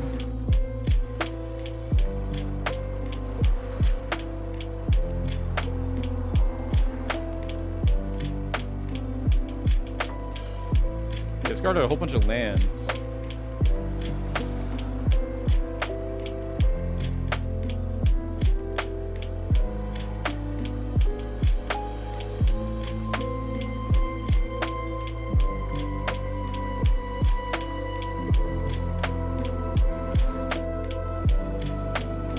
Let's get rid of their graveyard while we still can.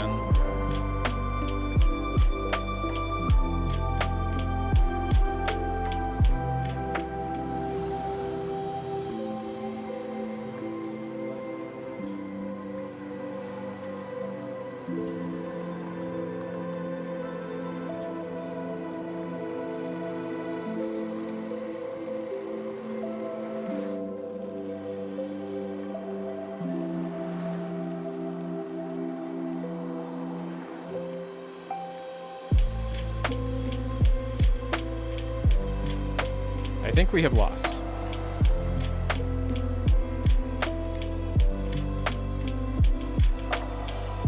Because they can just always... So we can't actually bounce their Emeritus, and they can always just dash their Ragavan.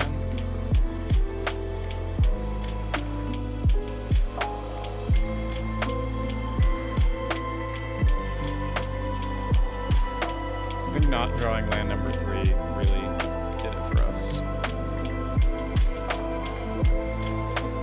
We'll see if our opponent attempts to kill us. If they dash their Ragavan, we can just concede.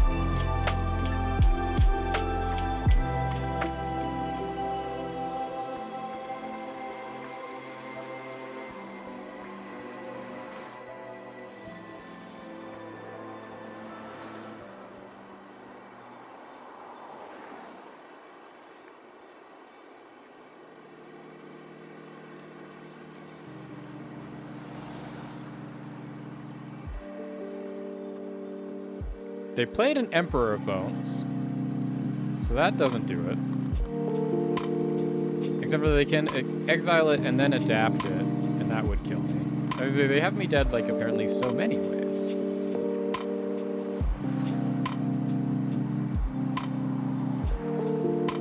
Yeah, there we go.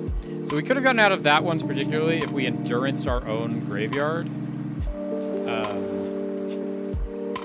We finished that one early enough that we'll try and get one more game. Because I have places, I have to start getting ready to go at 5:30, so that I have somewhere to be at 6, but we should be able to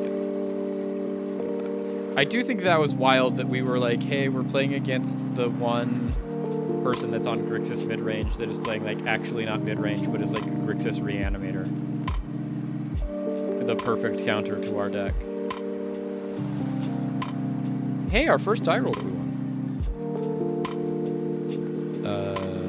This hand was a banger if it didn't have a Living End in it. This hand is just a banger, so we'll keep it.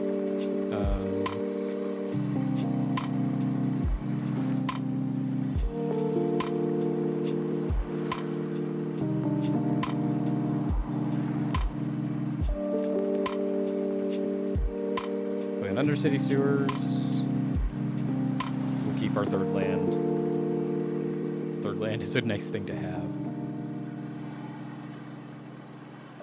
Pedrumansu, Watery Grave. You mill? No, your Thoughtseize.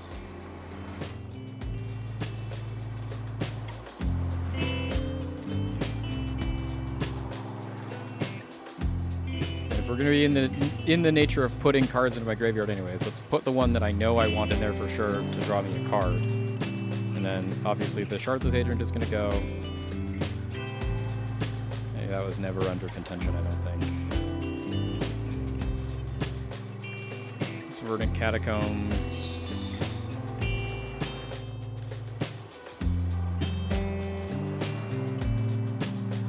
Impend this Overlord. Pick back up our Shardless Agent.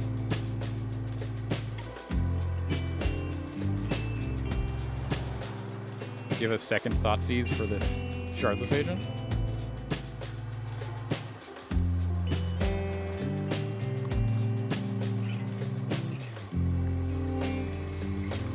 Because if not, like, we're gonna just pop off here. Got a Wistfulness, an Endurance, and a Street Wraith, and they already have a Swamp in play.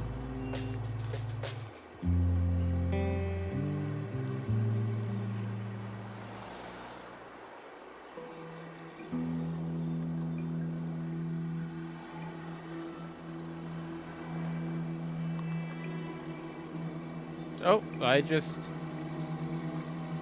Okay. Well. Oops.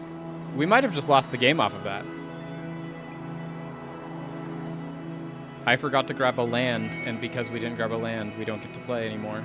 And there's no guarantee that we get a third land.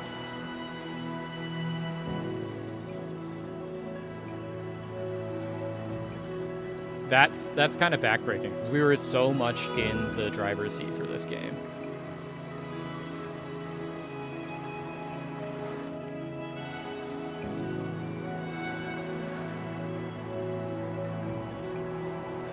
This is Demir mid-range.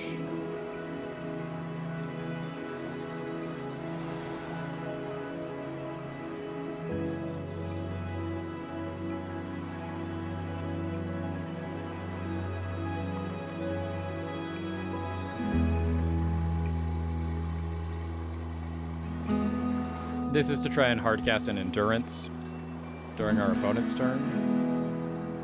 Or if they're going to tap out now, we'll hardcast an Endurance now.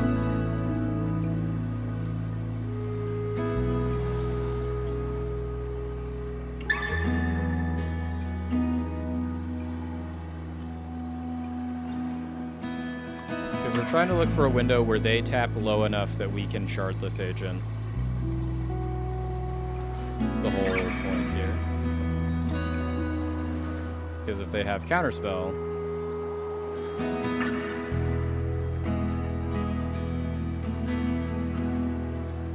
then we just lose.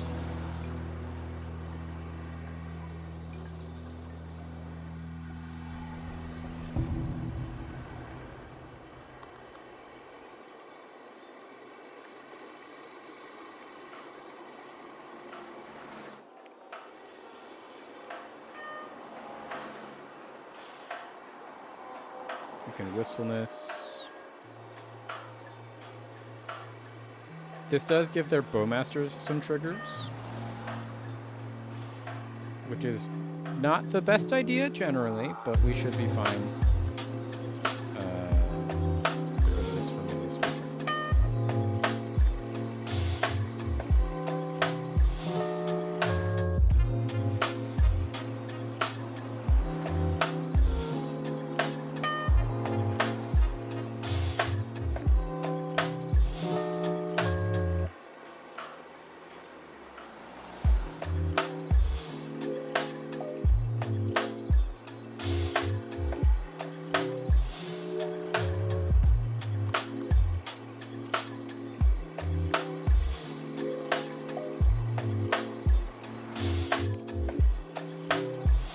Okay, so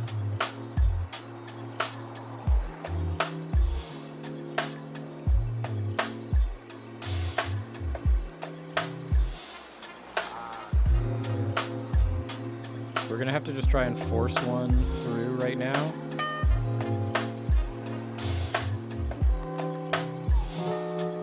And see what happens.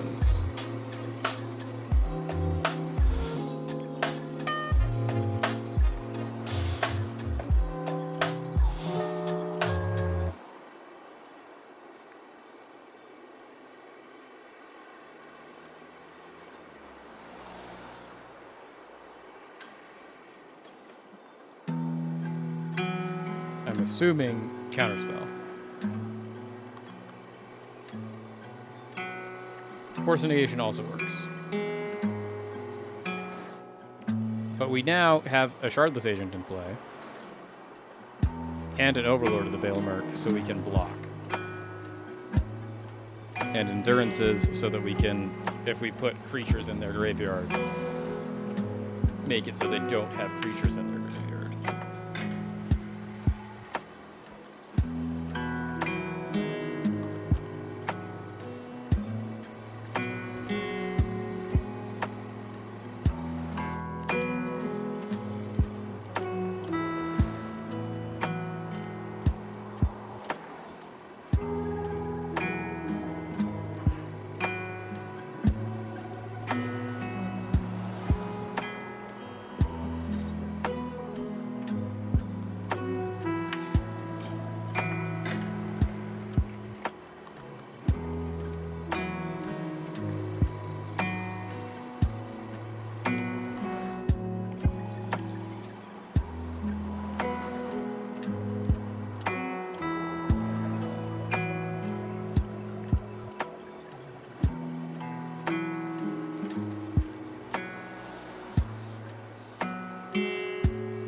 Grab the generous end.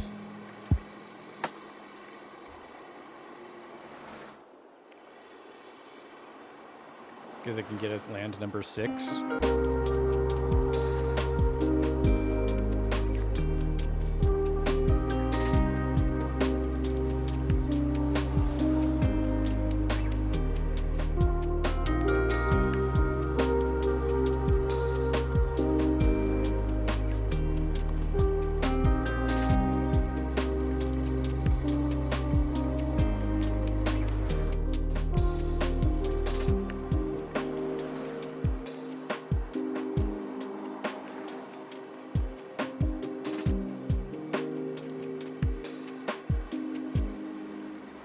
Pyridane, I think we're okay with.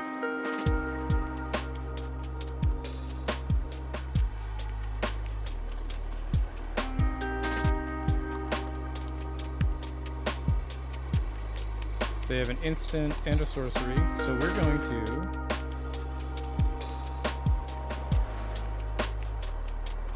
hard cast this Endurance. Try to bait out a counterspell.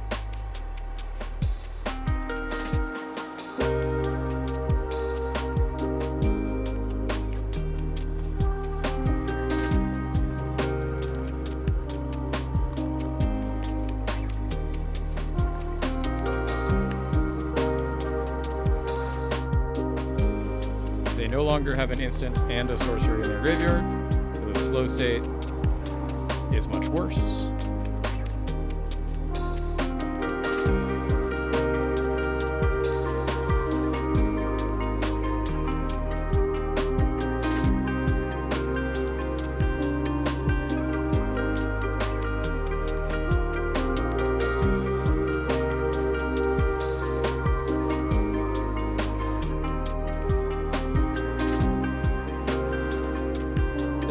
One of my creatures. That's something I'm okay with.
This is lethal, so they have to block or lose.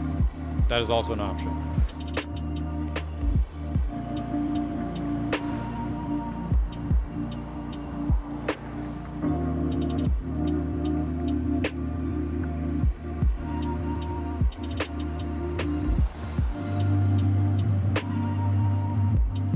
And then I just cast a Street Rave.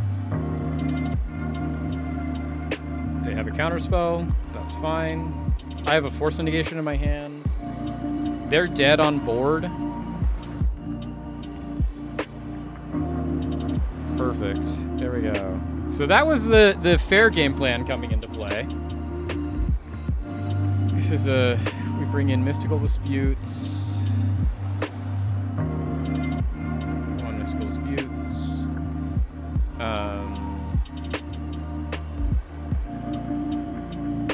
They do have Quantum Riddlers and like Wanshi Tongs and stuff like that, but I don't think we want to end up with trail into any of those. They do have Relic of Progenitus in their sideboard. They also have Nile Spellbomb main, apparently.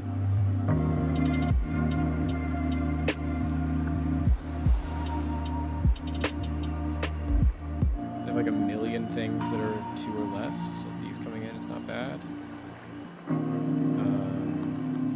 Wistfulnesses seem actively bad.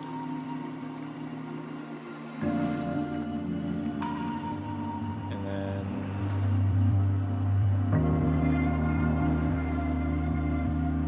Revenant Overlord. Revenant Deceit.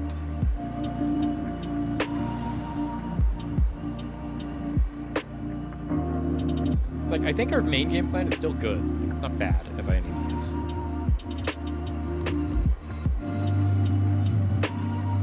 This seems like a really good hand. 2 Land Cyclers, Shardless Agents, we've got a Subtlety. They're gonna pay 3 life to Preordain.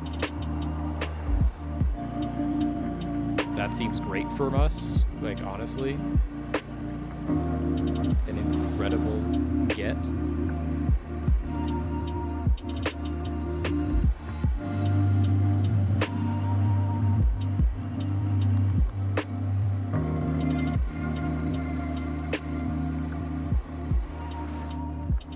Sewers, finds Mortuary. Keep our Mortuary on top. We'll play Mortuary next turn.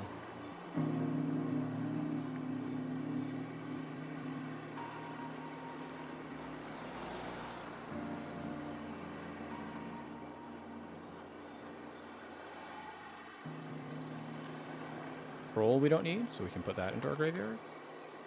And we're content to just pass, and we'll cycle this Ent or this Troll in our end step, or in our opponent's end step.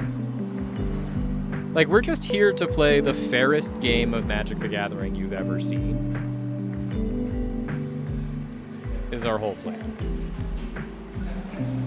And then, if they ever blink, we'll play the most unfair game of Magic the Gathering you've ever seen. But until then,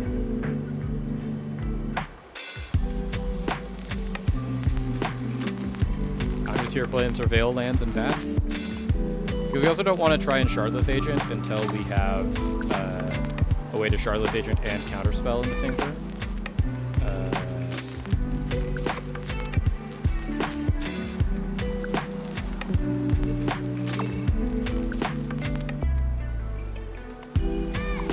I kind of want to draw that.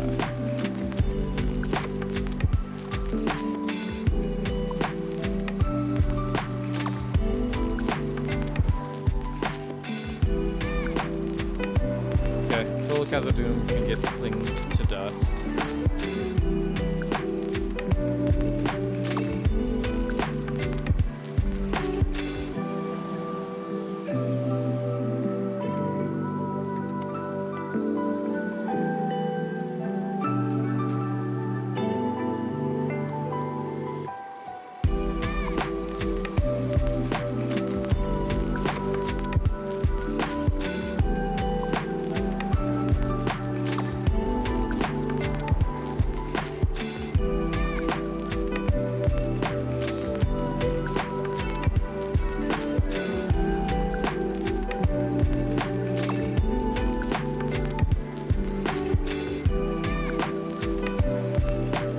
Main goal here is that this taps them out.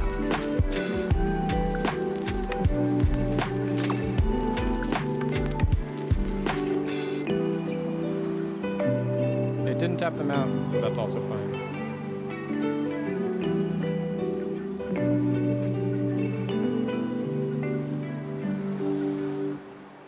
Play this forest. Like, now I'm the first one that's going to be able to hard cast this Subtlety. Or this Endurance. So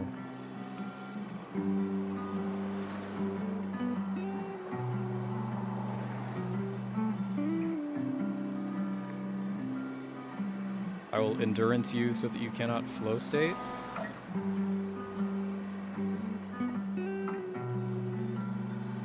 Okay, so you will get to flow state. But I have an Endurance in play.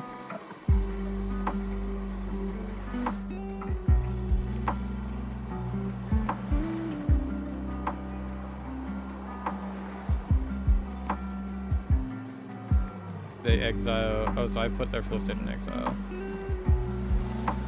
So they got 2 cards in their hand. None of them are a land.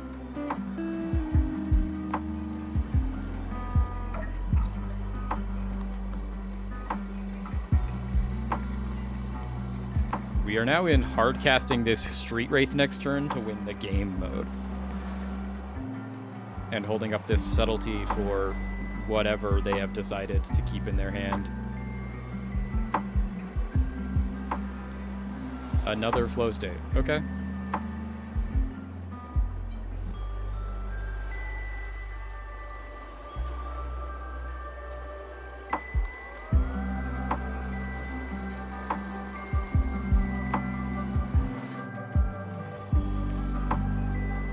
Did you finally find another land?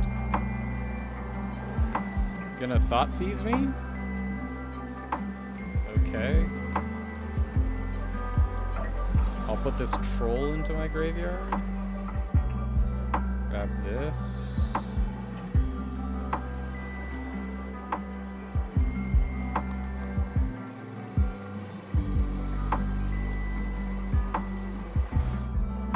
You can take the Shardless Agent. I can guarantee you the one thing I'm never going to be doing to you this game is Shardless Agenting you. At this point. Because why would I? I can hardcast this Street Wraith and I've got 6 damage a turn and you're at 11 life. Like, why would I ever... I have already won the fair game, so why would I try to unwin the game?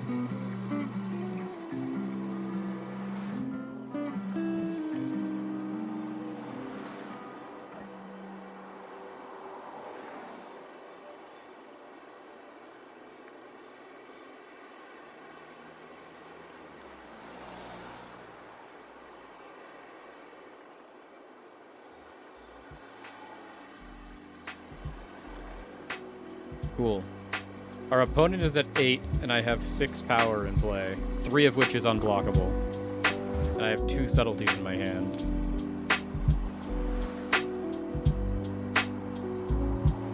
Do you have a 4th flow state, opponent?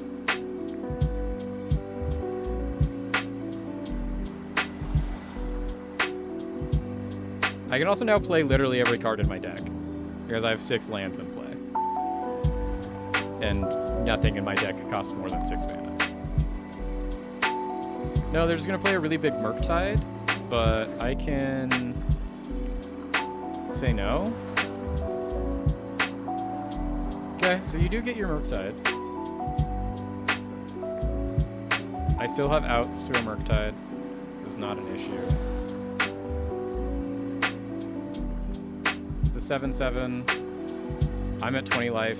My Swamp Cycler, my Swamp Walk creature can still never be blocked because you have 2 swamps in play. So I still do have a non-zero clock.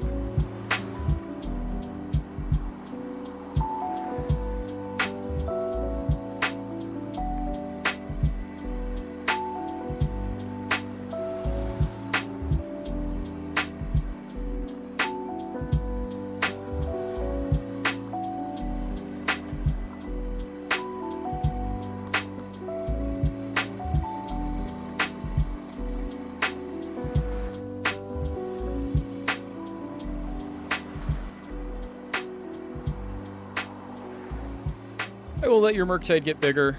I have an Endurance. I can block a Murktide. If you attack, you're also dead, so...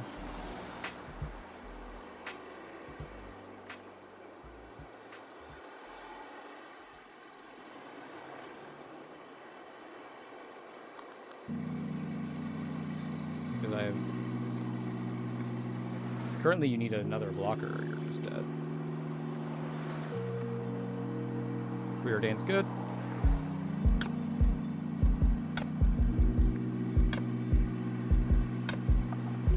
How many Singular Supers? They play 2 Singular Supers normally, and they already have both of them in play. Odds are very low that they have another Singular Super.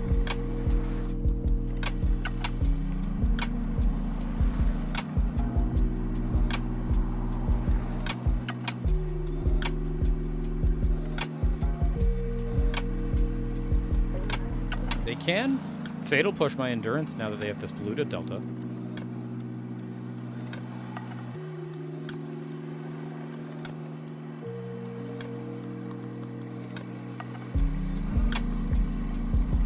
This looks like a second Merc type, though. And I am correct.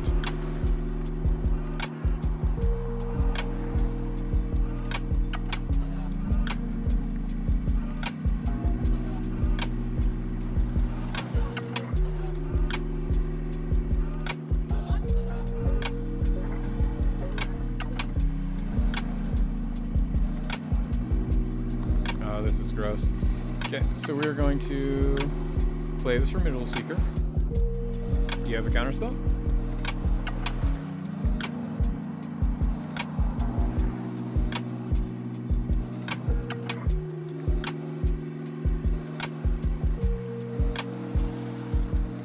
You do, okay.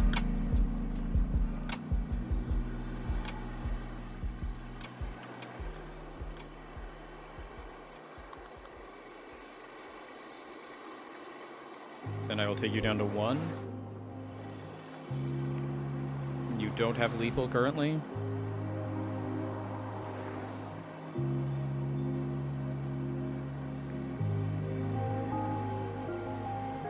Even if you kill my endurance, you don't have lethal. And I have guaranteed lethal with my Street Wraith.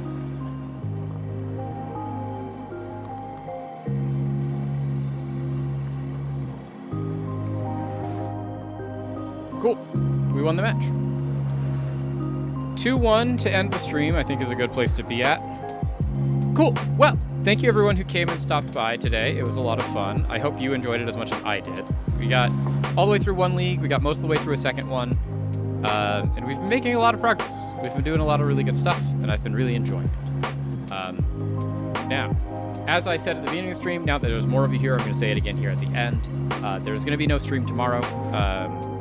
Mainly just because I am working literally all day tomorrow. I start at 8 and I end at 5. And so after a full day, by the time I get home, it'll be almost 7. And at that point, I have other responsibilities that I need to have kick in with, you know, the job search and getting another YouTube video made for this week and all of the other wonderful things that go into just being me. And so because of that, we are not going to be getting another Tuesday stream. And then that'll also be in effect for next week. We'll not be able to stream next Tuesday either. Because I have the same work schedule. So keep that in mind. But until next time, I have loved being your entertainment for the day. I do hope you come back again. But take care of yourselves, take care of each other, and I'll see you on Wednesday for Football Manager.